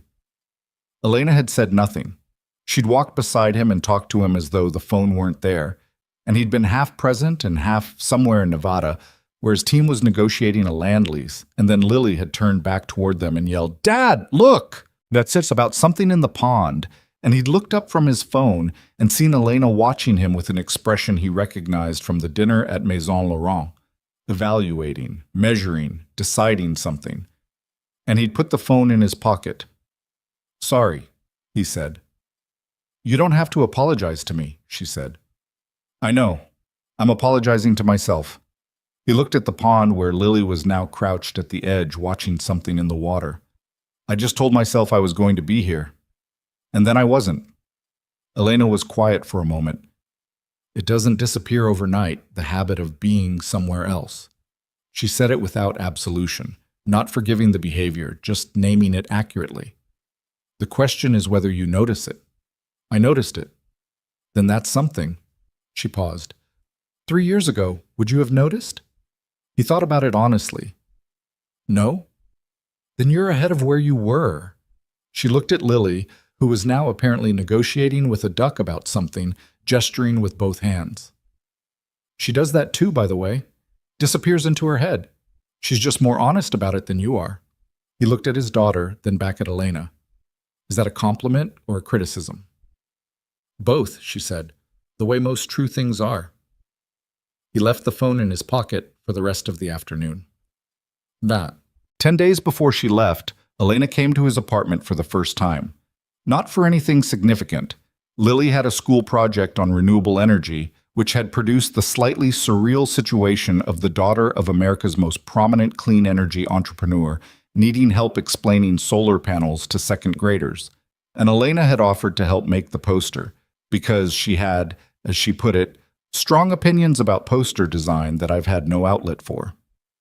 The apartment was on the Upper West Side, high enough to see the park from the living room windows, large enough to feel like it had been designed to impress, and then grown into by a man who'd run out of things to impress people with and started caring about whether Lily had enough room to build octopus habitats out of cardboard.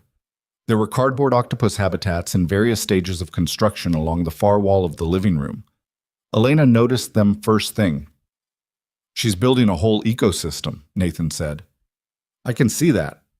Elena crouched down and examined the nearest one, carefully constructed, earnest, slightly structurally improbable. "She used actual seaweed?" "We got it at the fish market." She insisted on accuracy. Elena stood up and she was smiling, and the smile was the unperformed kind, the kind that happened when people forgot to curate themselves. "She's going to be extraordinary," she said. "She already is." Lily appeared from the hallway with the poster board and 3 different colors of marker and the expression of someone who had a plan and needed people to execute it. She assessed Elena immediately. "You're good at art?" she said. "Moderate," Elena said honestly. "I'm better at layout than illustration." Lily nodded, apparently satisfied with the precision of the answer. "Daddy can't draw anything that doesn't look like a rectangle," she said. "To be fair," Nathan said, "most of engineering is rectangles." "Solar panels are rectangles," Lily said. "So that's okay. You can do those." She handed him the blue marker. "Elena, you do the writing. Your handwriting is better." Elena looked at Nathan. Nathan looked at Elena. Between them, Lily was already spreading the poster board on the coffee table with the authority of a director who had fully staffed her production. "She's been like this since she could talk," Nathan said. "I believe it," Elena said, and sat down on the floor. They worked for an hour and a half. It was not a graceful process. Lily changed the layout twice. There was a significant debate about whether to include wind energy or focus exclusively on solar. Nathan's rectangles were in fact quite good, and he was slightly smug about it, and Elena's handwriting was the kind that looked effortless but wasn't, the kind that came from years of notebooks and deadline pressure and the physical habit of getting words down fast and clean. At some point, Lily looked up from the poster and said, without context, "Are you two going to be friends forever?" The room went quiet in the way rooms went quiet when children said things that were more honest than the adults around them were prepared for. "I hope so," Elena said, without looking at Nathan. "Good," Lily said, and went back to coloring a sun that was aggressively yellow. "Gerald hopes so too. He likes you." "I like Gerald." "Knows." Lily paused her coloring. "He says you're one of the safe people." Elena's hand stopped moving for a half second. Nathan saw it, the tiny pause, the fractional stillness, and saw something cross her face that she didn't quite get under control in time, something that looked like it mattered more than she'd expected it to. "Tell Gerald thank you," she said quietly. "He can hear you," Lily said. "Thank you, Gerald," Elena said, to the stuffed elephant propped against the couch, and meant it more than the sentence required. Nathan looked at the poster board, at the careful rectangles he'd drawn, at his daughter's aggressive son, at Elena's clean handwriting spelling out the science in words a 7-year-old's class would understand. He thought about what Sarah had said weeks ago. "You've been walking through your own life like a ghost."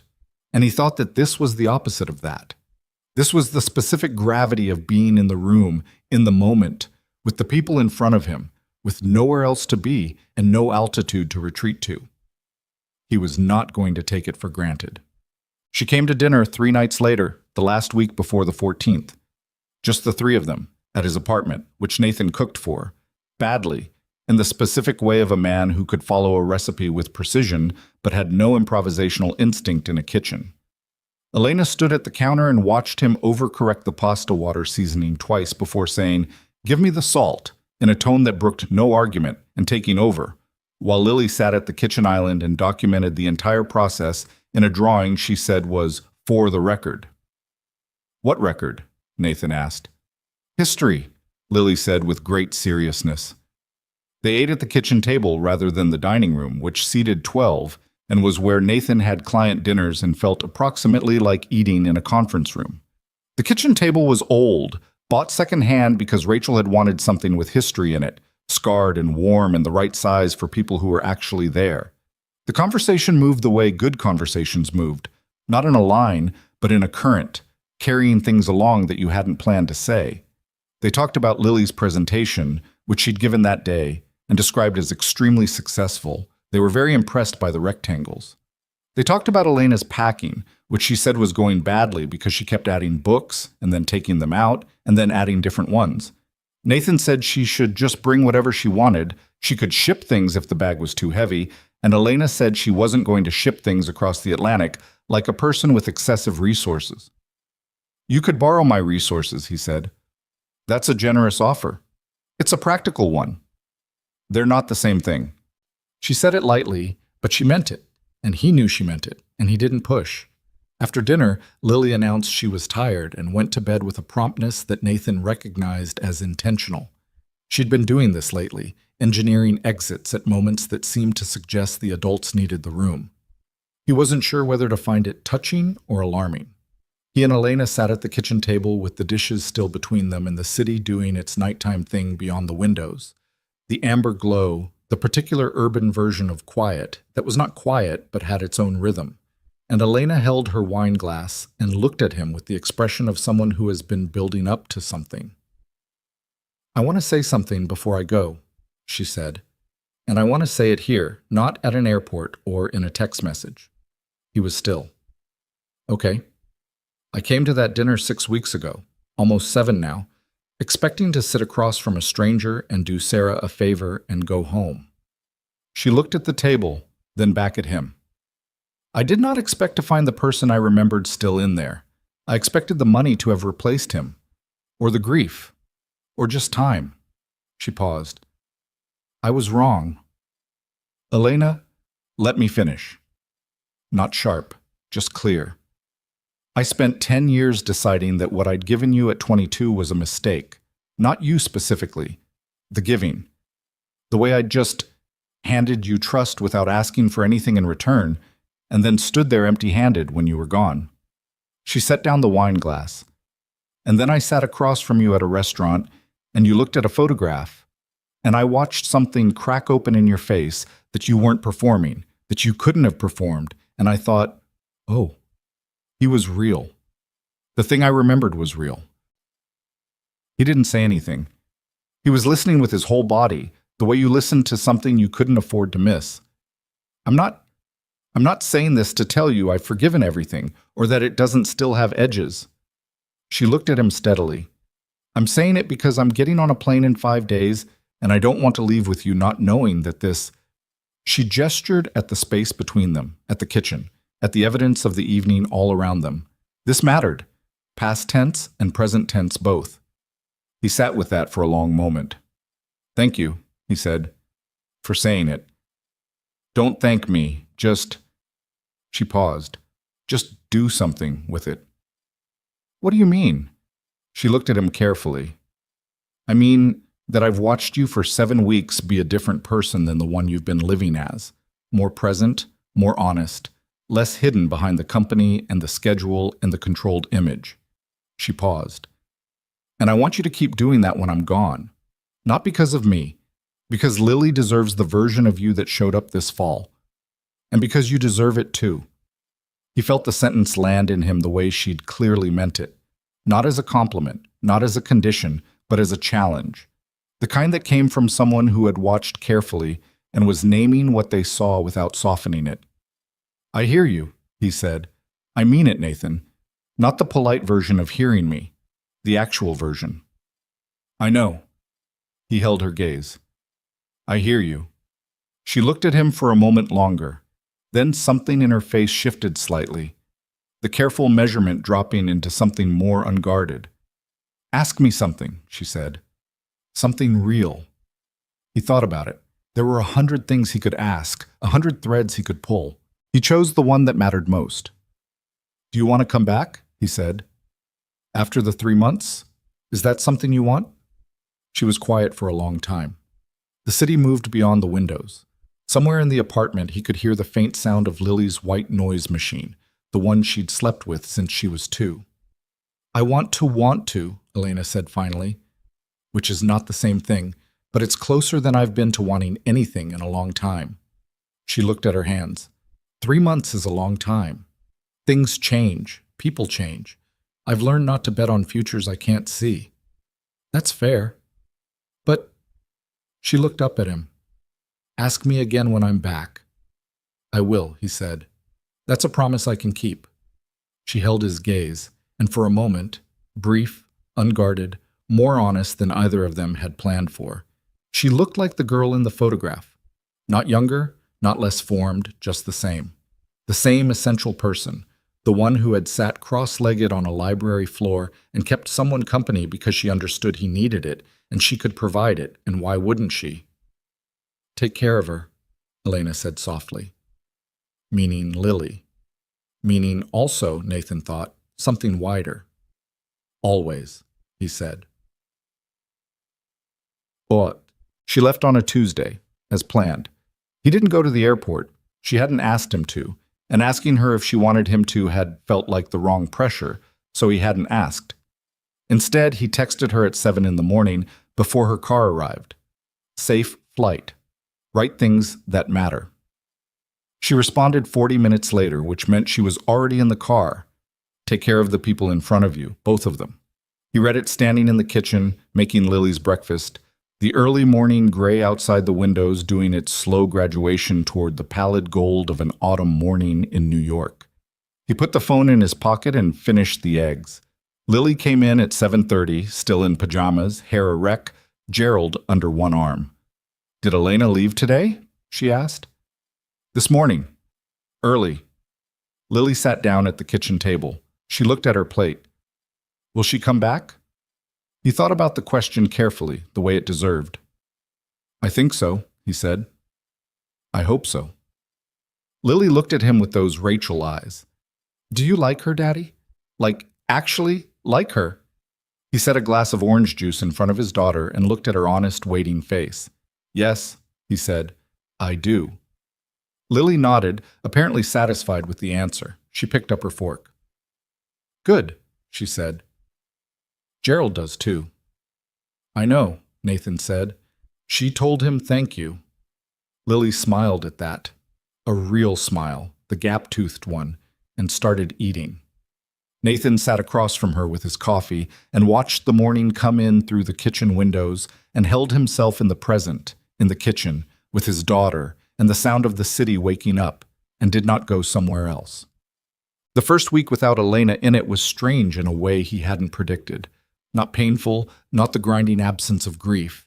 He knew what that felt like, had lived in it for years, knew its specific weight and texture. This was different.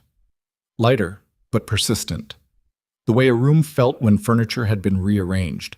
Everything where it was supposed to be. Nothing to put your finger on, and yet the space organized itself differently than you were used to. He noticed it in small ways. He'd reach for his phone during Lily's breakfast and then put it back down, which was new.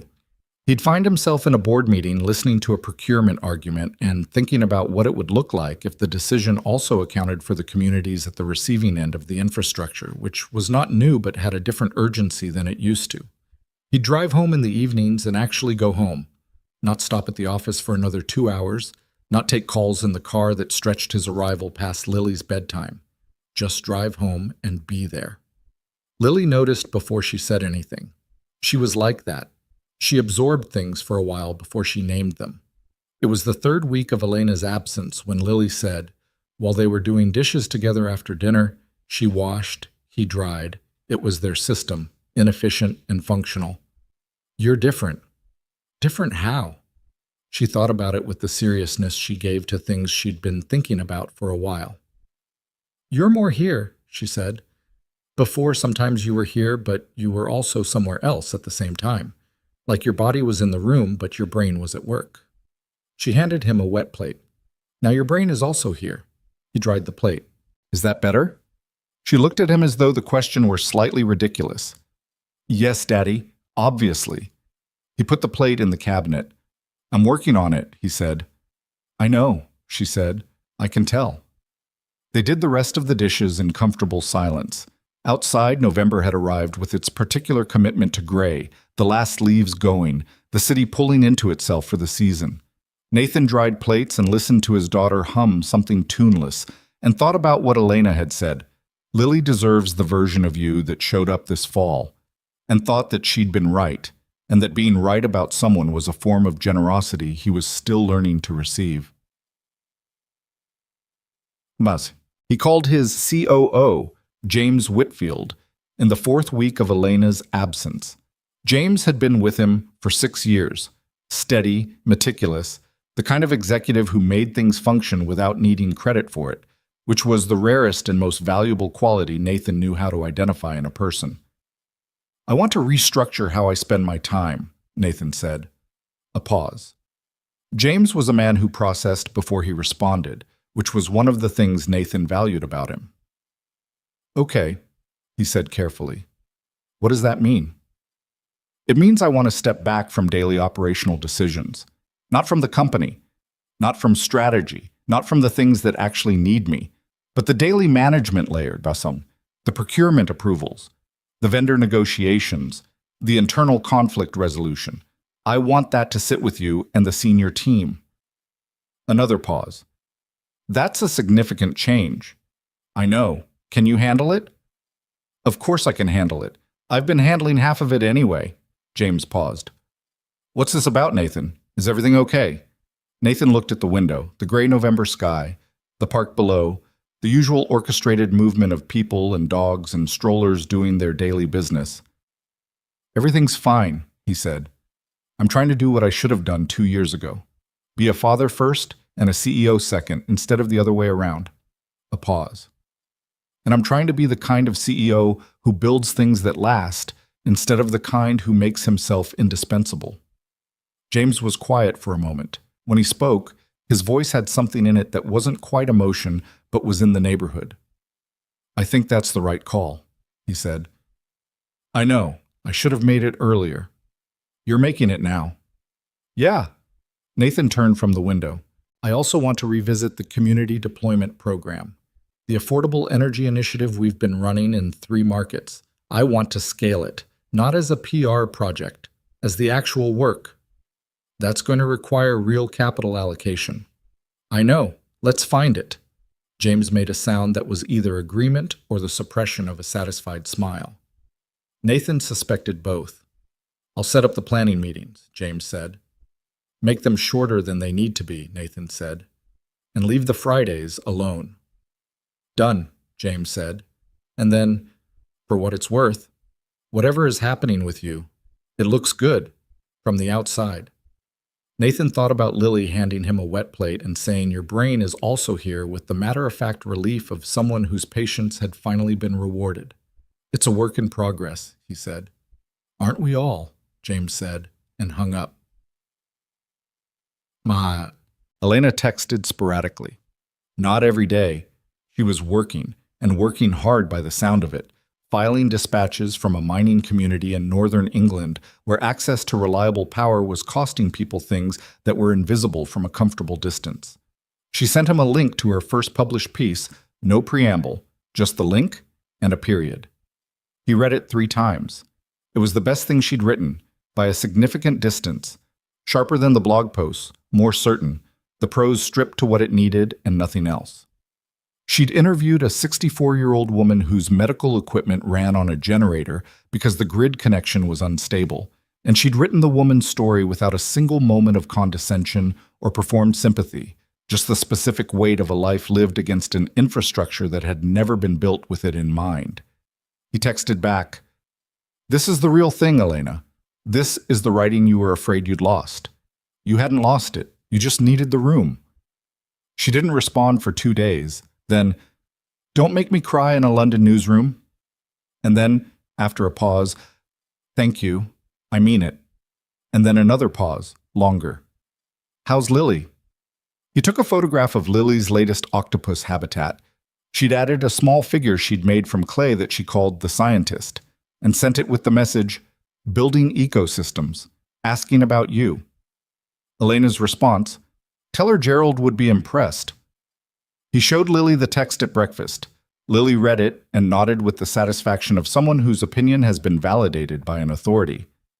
"I told you she was one of the safe people," Lily said.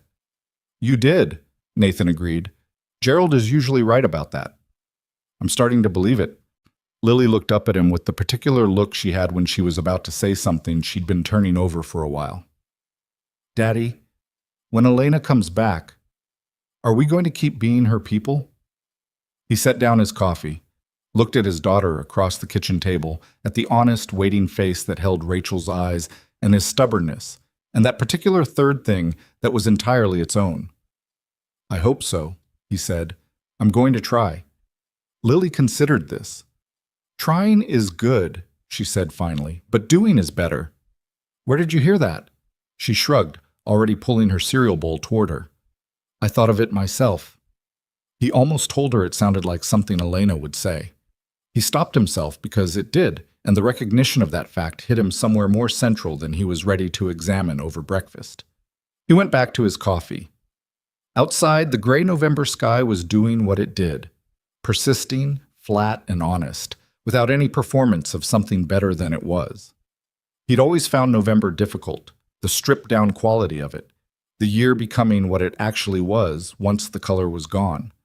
This November felt different, still gray, still cold, still asking something of him that previous Novembers hadn't, but different in the way that things were different when you were paying attention.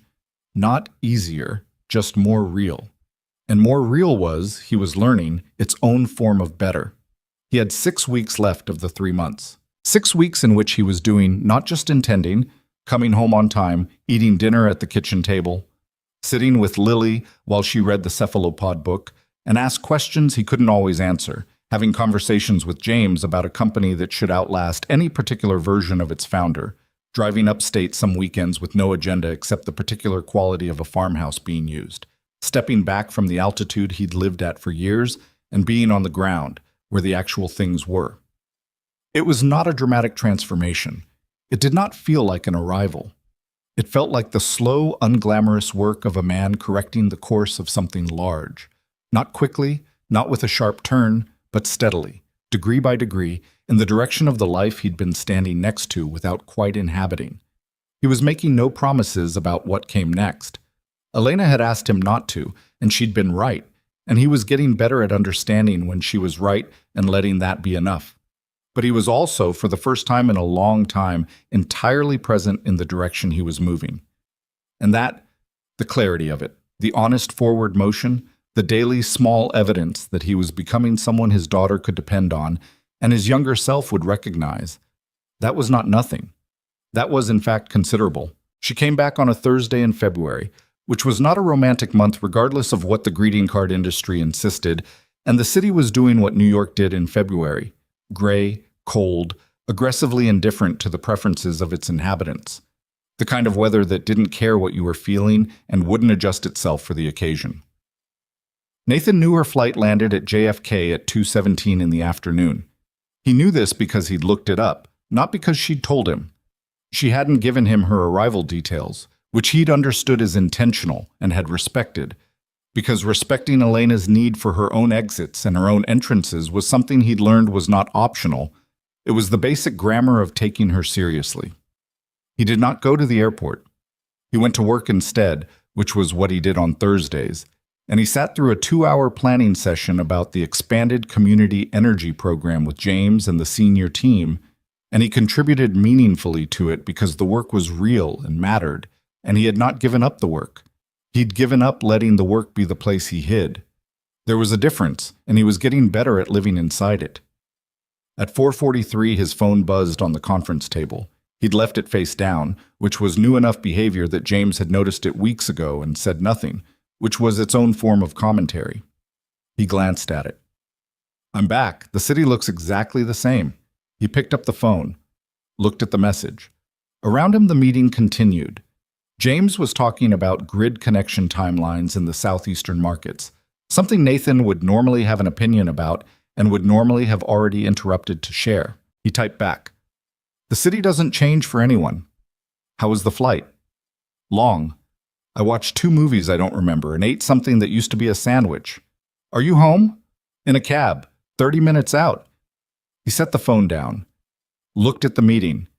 James was looking at him with the careful non-expression of a man who had learned to read his employer without appearing to. "Everything okay?" James said. "Fine." Nathan looked at the timeline on the screen. "I want to move the southeastern rollout up by 6 weeks. The community in Caldwell County has been waiting long enough." James made a note. The meeting moved on. Nathan's phone sat face down on the table and he left it there, and he was present for the remaining 40 minutes of the session in the way he'd been practicing being present. Not perfectly, but genuinely, which was what actually counted. He texted her that evening after Lily was in bed. "How are you settling back in?"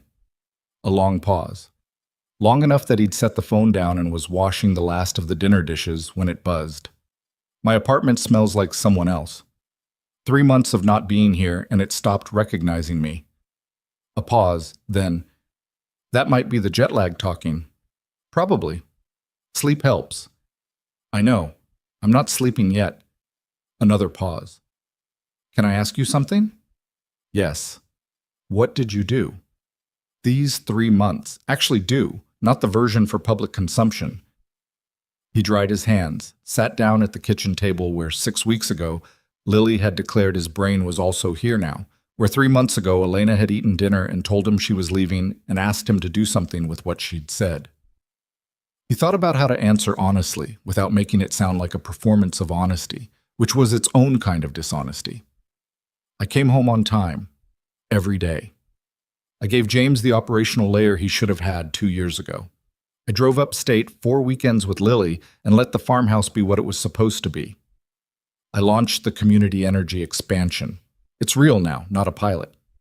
I read your pieces when they came out, all 6 of them, and I thought about the communities in them and what we hadn't built yet that they needed." He paused, then added, "I learned how to make pancakes. They're not as good as yours, but Lily says they're acceptable, which from her is high praise." The response took a while. He waited, not impatiently. "That's not the version for public consumption." "No, that's the real one." "Yes." Another pause. "The pancakes thing made me laugh. I needed that tonight.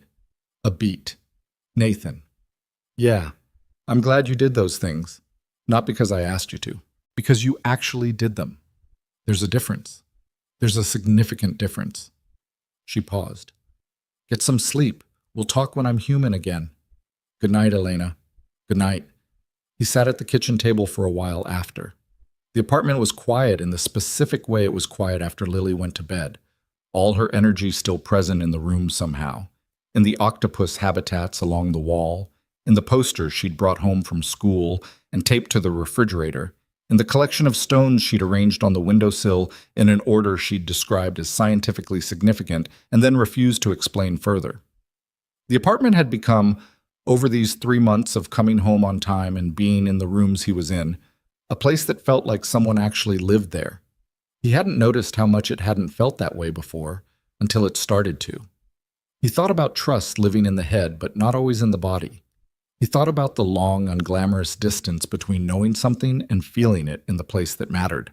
He thought about Elena landing at JFK at 2:17 into a gray February afternoon and taking a cab to an apartment that smelled like someone else's 3 months and texting him that the city looked exactly the same.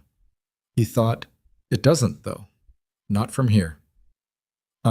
She called him 4 days later. Not a text, a call, which was notable. Because they were both text people, it was the medium they'd established, and a call meant something was different. He picked up on the second ring. "Hey. Hey." Her voice had the specific texture of someone who had slept properly for the first time in days. More grounded, more settled, present in a way jet-lagged people weren't. "Sorry for calling. I know we usually..." "Don't apologize. It's fine." He was in his home office, the one he'd been using less since he'd restructured his time, which meant it had become the room where he read things rather than the room where he worked late. "How are you?" "Strange," she said. "Being back is strange. 3 months felt like a long time while I was in it, and now I'm back, and it feels like I just stepped out for a minute and came back and everything is the same, and I'm not." A pause. "Does that make sense?" "It makes a lot of sense. I went back to the nonprofit yesterday. My desk still has the same coffee ring on it. Maria had rearranged my pencil cup and acted like she hadn't. Everything normal, except I kept wanting to tell people about the woman in Caldwell." She stopped. "Not Caldwell. That's yours. The woman in County Durham, the one from the last piece." "I read that piece 4 times, Nathan said. "I know, you texted me after each one." "Was that too much?" "No." A pause. "It was the right amount." She was quiet for a moment. "Nathan, can we meet? Not coffee. Something more than coffee.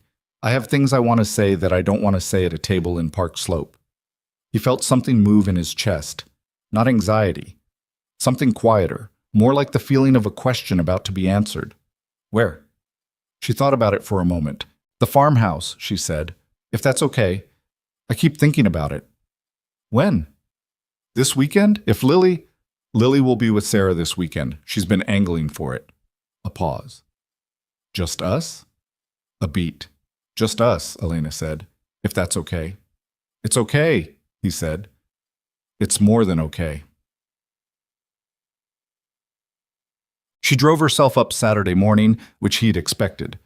He arrived Friday evening to open the house, turn on the heat, stock the kitchen with things that weren't performative, good bread, soup ingredients, the decent coffee, nothing that announced effort too loudly. He built a fire and let it die down to coals and rebuilt it in the morning. He did not clean the house beyond what it needed because it was a farmhouse and it had a porch board that needed replacing and a window that required a dish towel, and those were not things you fixed for an occasion. They were things you lived with, and she knew that. She arrived at 10. He heard the tires on the gravel and went to the door. She looked different from 3 months ago, not dramatically. She was wearing the same kind of clothes, jeans and a coat, the canvas tote. But something in how she carried herself was different, less careful, maybe. Like she'd put something down while she was away and hadn't picked it back up. She looked at the farmhouse, then at him. "The porch board is still broken," she said. "I know." "Good." She came up the steps, stepping over the board with the familiar step around of someone who remembered. It would have felt wrong if you'd fixed it. He took her bag. She didn't argue about it. They went inside. The house was warm. The fire was going. She stood in the living room for a moment and looked at it, at the reading chair, at the shelves, at the particular amber morning light through the windows that hit this room differently in February than it had in October, more horizontal, more direct, less forgiving and more honest. "It's good to be here," she said, quietly, to the room as much as to him. "Yeah," he said, "it is." They talked for most of the morning the way they'd learned to talk. Not efficiently, not in a line, but in the way that mattered, doubling back and going sideways and stopping when something needed to be stopped at. She told him about the last weeks of the fellowship, the piece she'd almost filed and then pulled back and rewrote from the first sentence, because she'd realized she'd been writing the story she expected instead of the one she'd found. The editor, who told her it was the best thing she'd submitted, the moment in a community center in Morocco, in the third country, in the last week, when she'd been interviewing a man about his family's energy access situation and realized she was no longer afraid of the story mattering to her, that she'd stopped bracing for the cost of it. "I used to protect myself from caring too much," she said. They were sitting on the porch despite the February cold. She'd said she wanted air, he'd found blankets. They'd compromised in the way two people compromised when they'd been paying attention to each other long enough to know what the other one actually needed. "About the people in the stories, I thought it would compromise the work. Too close, too personal, you lose the perspective." But I was wrong, or I was right in theory and wrong in practice. She had her coffee and the blanket and was looking out at the field, still brown and frost flat in February. Caring made the writing better, not because it made it warmer or more sentimental, it made it more precise, because I was paying attention in a different way. Because it mattered. Because it mattered, she agreed. And I'd spent years making things matter less so they couldn't hurt me, and I'd managed it. Nothing hurt me much, but nothing moved me much either. She looked at him. That's not a trait I want to keep making. He looked at her steadily. What changed? She held his gaze. Honestly? Always. You, she said. Not in the grand romantic sense, but sitting across from you at that restaurant and having the photograph on the table and choosing to be honest about it instead of guarded about it, that was the first time in years I'd chosen to let something be as complicated as it actually was, instead of simplifying it so it would hurt less. She paused. And the world didn't end, and I didn't fall apart. And I went to London, and I wrote the realest things I've written, and I think... She stopped. I think the door was that dinner. I think you opening it, or me opening it, or us both standing there at the same time. I think that was the beginning of something I didn't know I needed to start. Nathan was quiet for a moment. The field stretched out in front of them, bare and patient. A crow moved across the sky at the tree line, unhurried. Can I tell you what these 3 months were for me? He said. Yes. They were the first time I've lived in my own life since Rachel died. He said it plainly, without dressing it. Not performing it, not managing it, living in it, with Lily, in the house, doing the work that matters and leaving the work that doesn't. He paused. I didn't do it because you asked me to. I did it because you saw something that was possible and named it, and once someone names something accurately, you can't unknow it. She looked at him. The February light was the kind that showed things as they were, no atmospheric flattery, and in it she looked at him with the full, complicated attention she gave to things that mattered. You're different, she said. So are you. Yes. She looked back at the field. We've both been changed by the same season. They sat in that for a while. The cold was real but not uncomfortable, the kind that kept you present.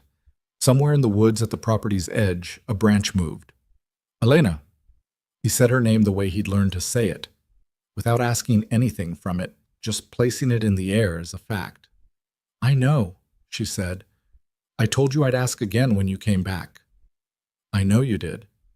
So I'm asking. He looked at her directly.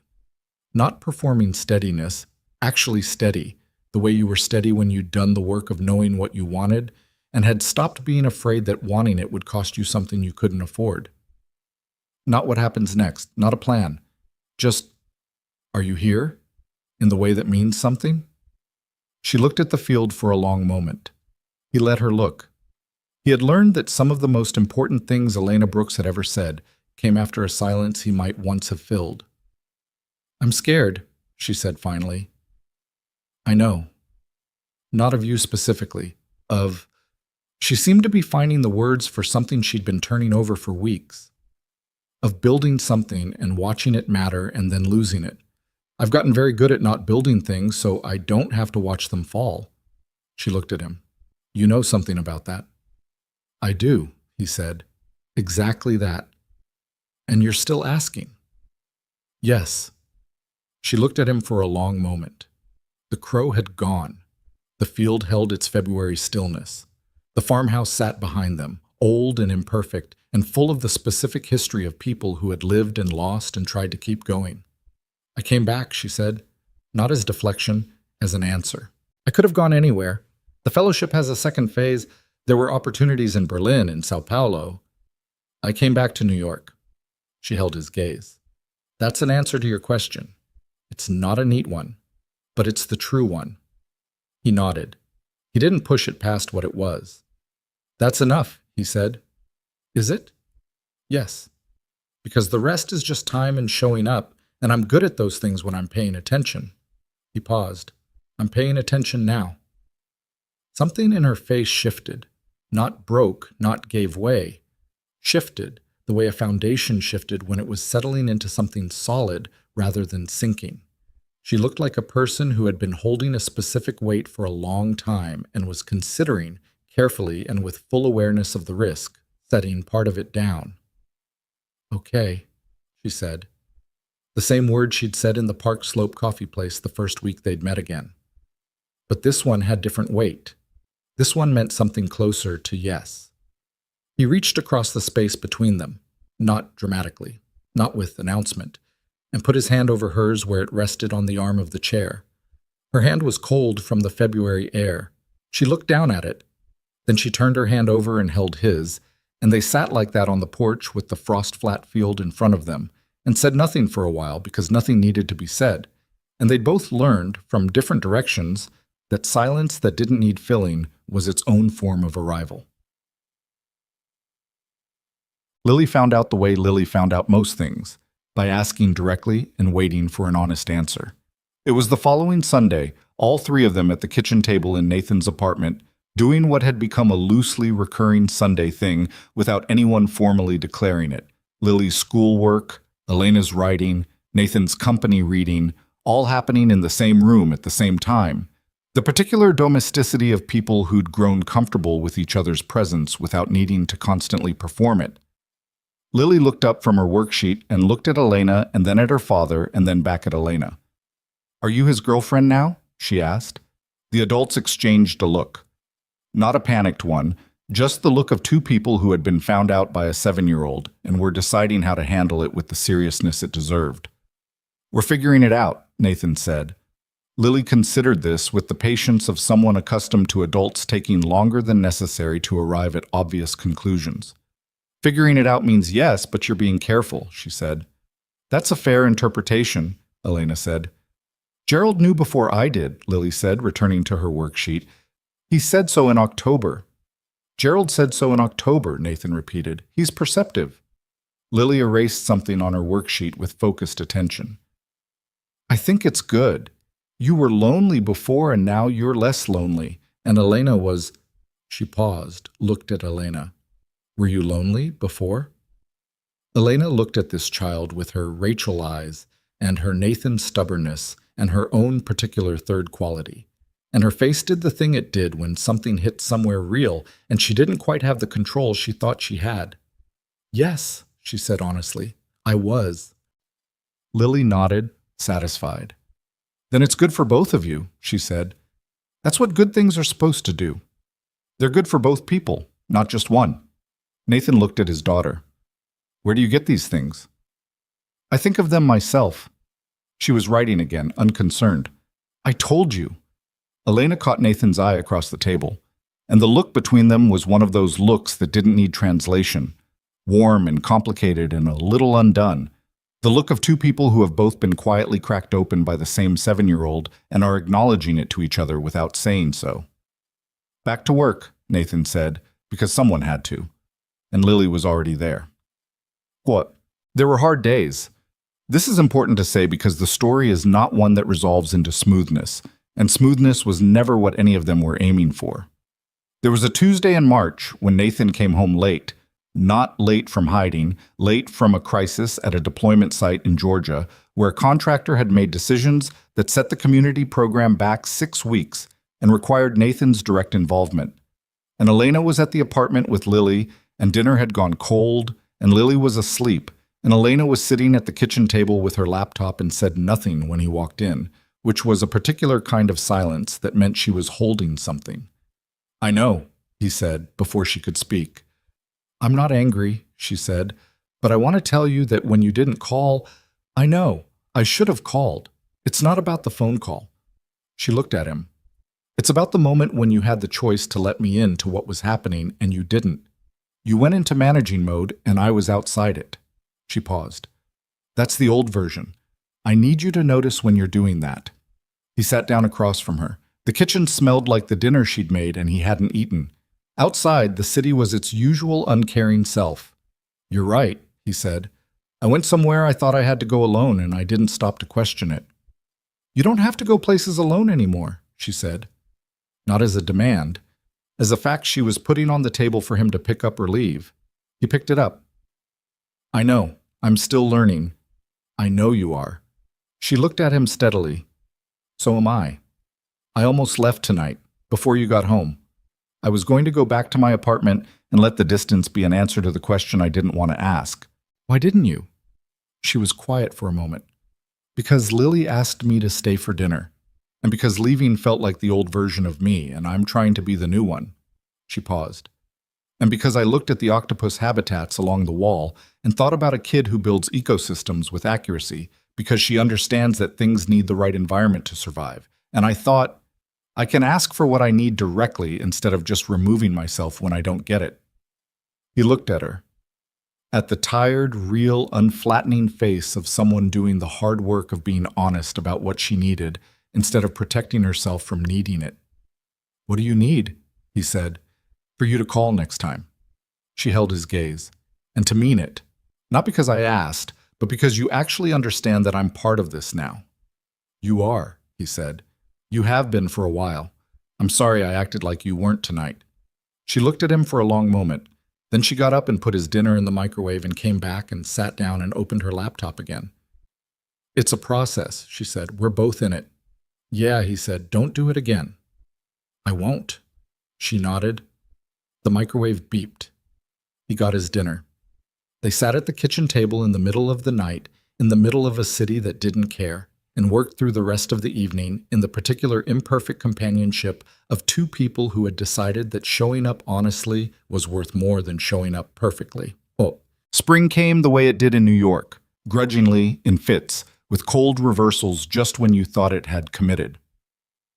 By April, the trees in the park were making their argument again, and Lily had begun planning a summer marine biology camp that she intended to attend and also significantly improve with her suggestions.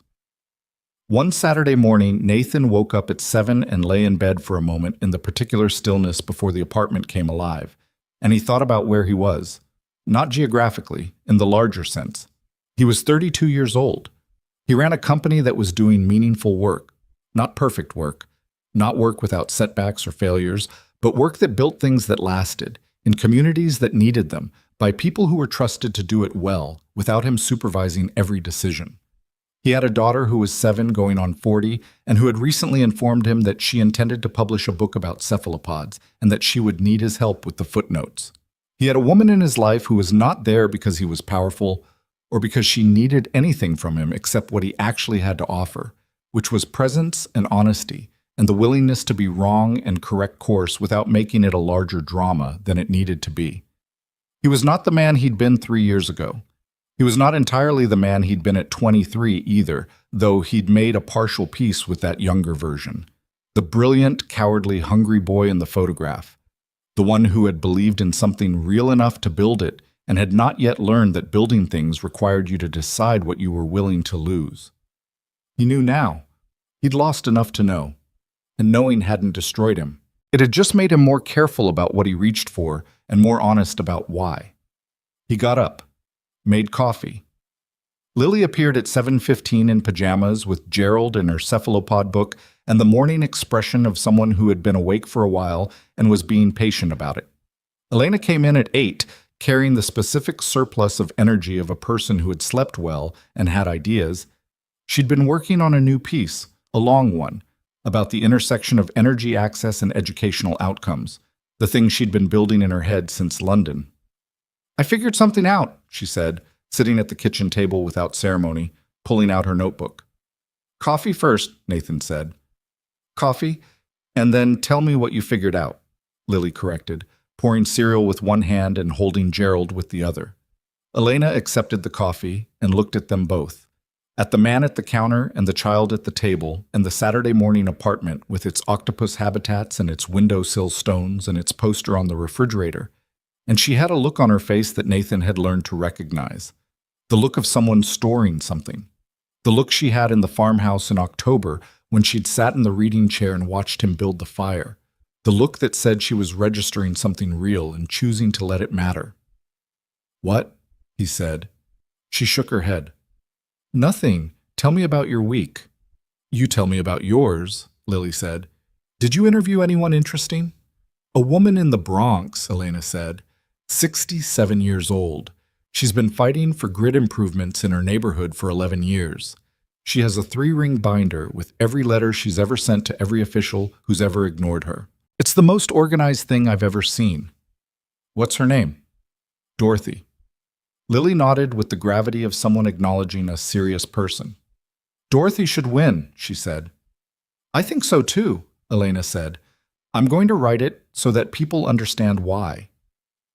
Nathan looked at his daughter and at Elena and at the Saturday morning unfolding around them, imperfect, ordinary, completely real, and felt the thing he'd been feeling more frequently these past months, the thing he'd stopped being afraid to name. It was not happiness the way people performed happiness. It was not the resolved, tied-up version. It was the messier, quieter, more durable thing. The feeling of being in the right place in your own life, not because everything was in order, but because the people across the table were real and the work was real, and you were paying attention to both. Lily was explaining to Elena the correct way to cite a source in a footnote, which she had apparently researched. Elena was listening with full attention and asking follow-up questions. Nathan drank his coffee and said nothing because he didn't need to say anything, and he'd learned, slowly, with effort, with help from people who were patient enough to keep showing him, that knowing when to be quiet and let the good things be what they were was its own form of wisdom. The city went about its Saturday outside, the park filled with the usual believers in spring. The light came in through the kitchen windows at the honest angle of a morning that wasn't trying to be anything other than what it was. This was it, not the destination. There was no destination. That was the lesson. There was only the ongoing work of showing up and being honest and choosing the people in front of you over the ones in your head. But this was it. The beginning of the rest of the thing, built on the actual materials. Two people who had hurt each other and been honest about it. A child who had known what mattered before the adults did. A farmhouse with a porch board that still needed replacing. A company doing real work in the world. And the daily, imperfect, necessary practice of being present in your own life long enough to notice that it was, in fact, the one worth having. Nathan Archer had spent a decade building things. He'd built a company that would outlast any particular version of himself. He'd built a reputation that had its own gravity. He'd built walls that had kept him functional and kept everything real at a manageable distance. He was building something different now. Slower, harder to measure, without the clean metrics of a quarterly report or a board approval. The kind of building that happened in the same kitchen every morning, in the same conversations, in the same willingness to call when you were going to be late, and to stay when you wanted to leave, and to ask what someone needed instead of deciding what they could handle. It was not his greatest achievement in the way the company was, but it was the one that, when he looked at his daughter's face across the breakfast table on a Saturday morning in April, felt like something that would last. And that, he had finally learned, was the whole point.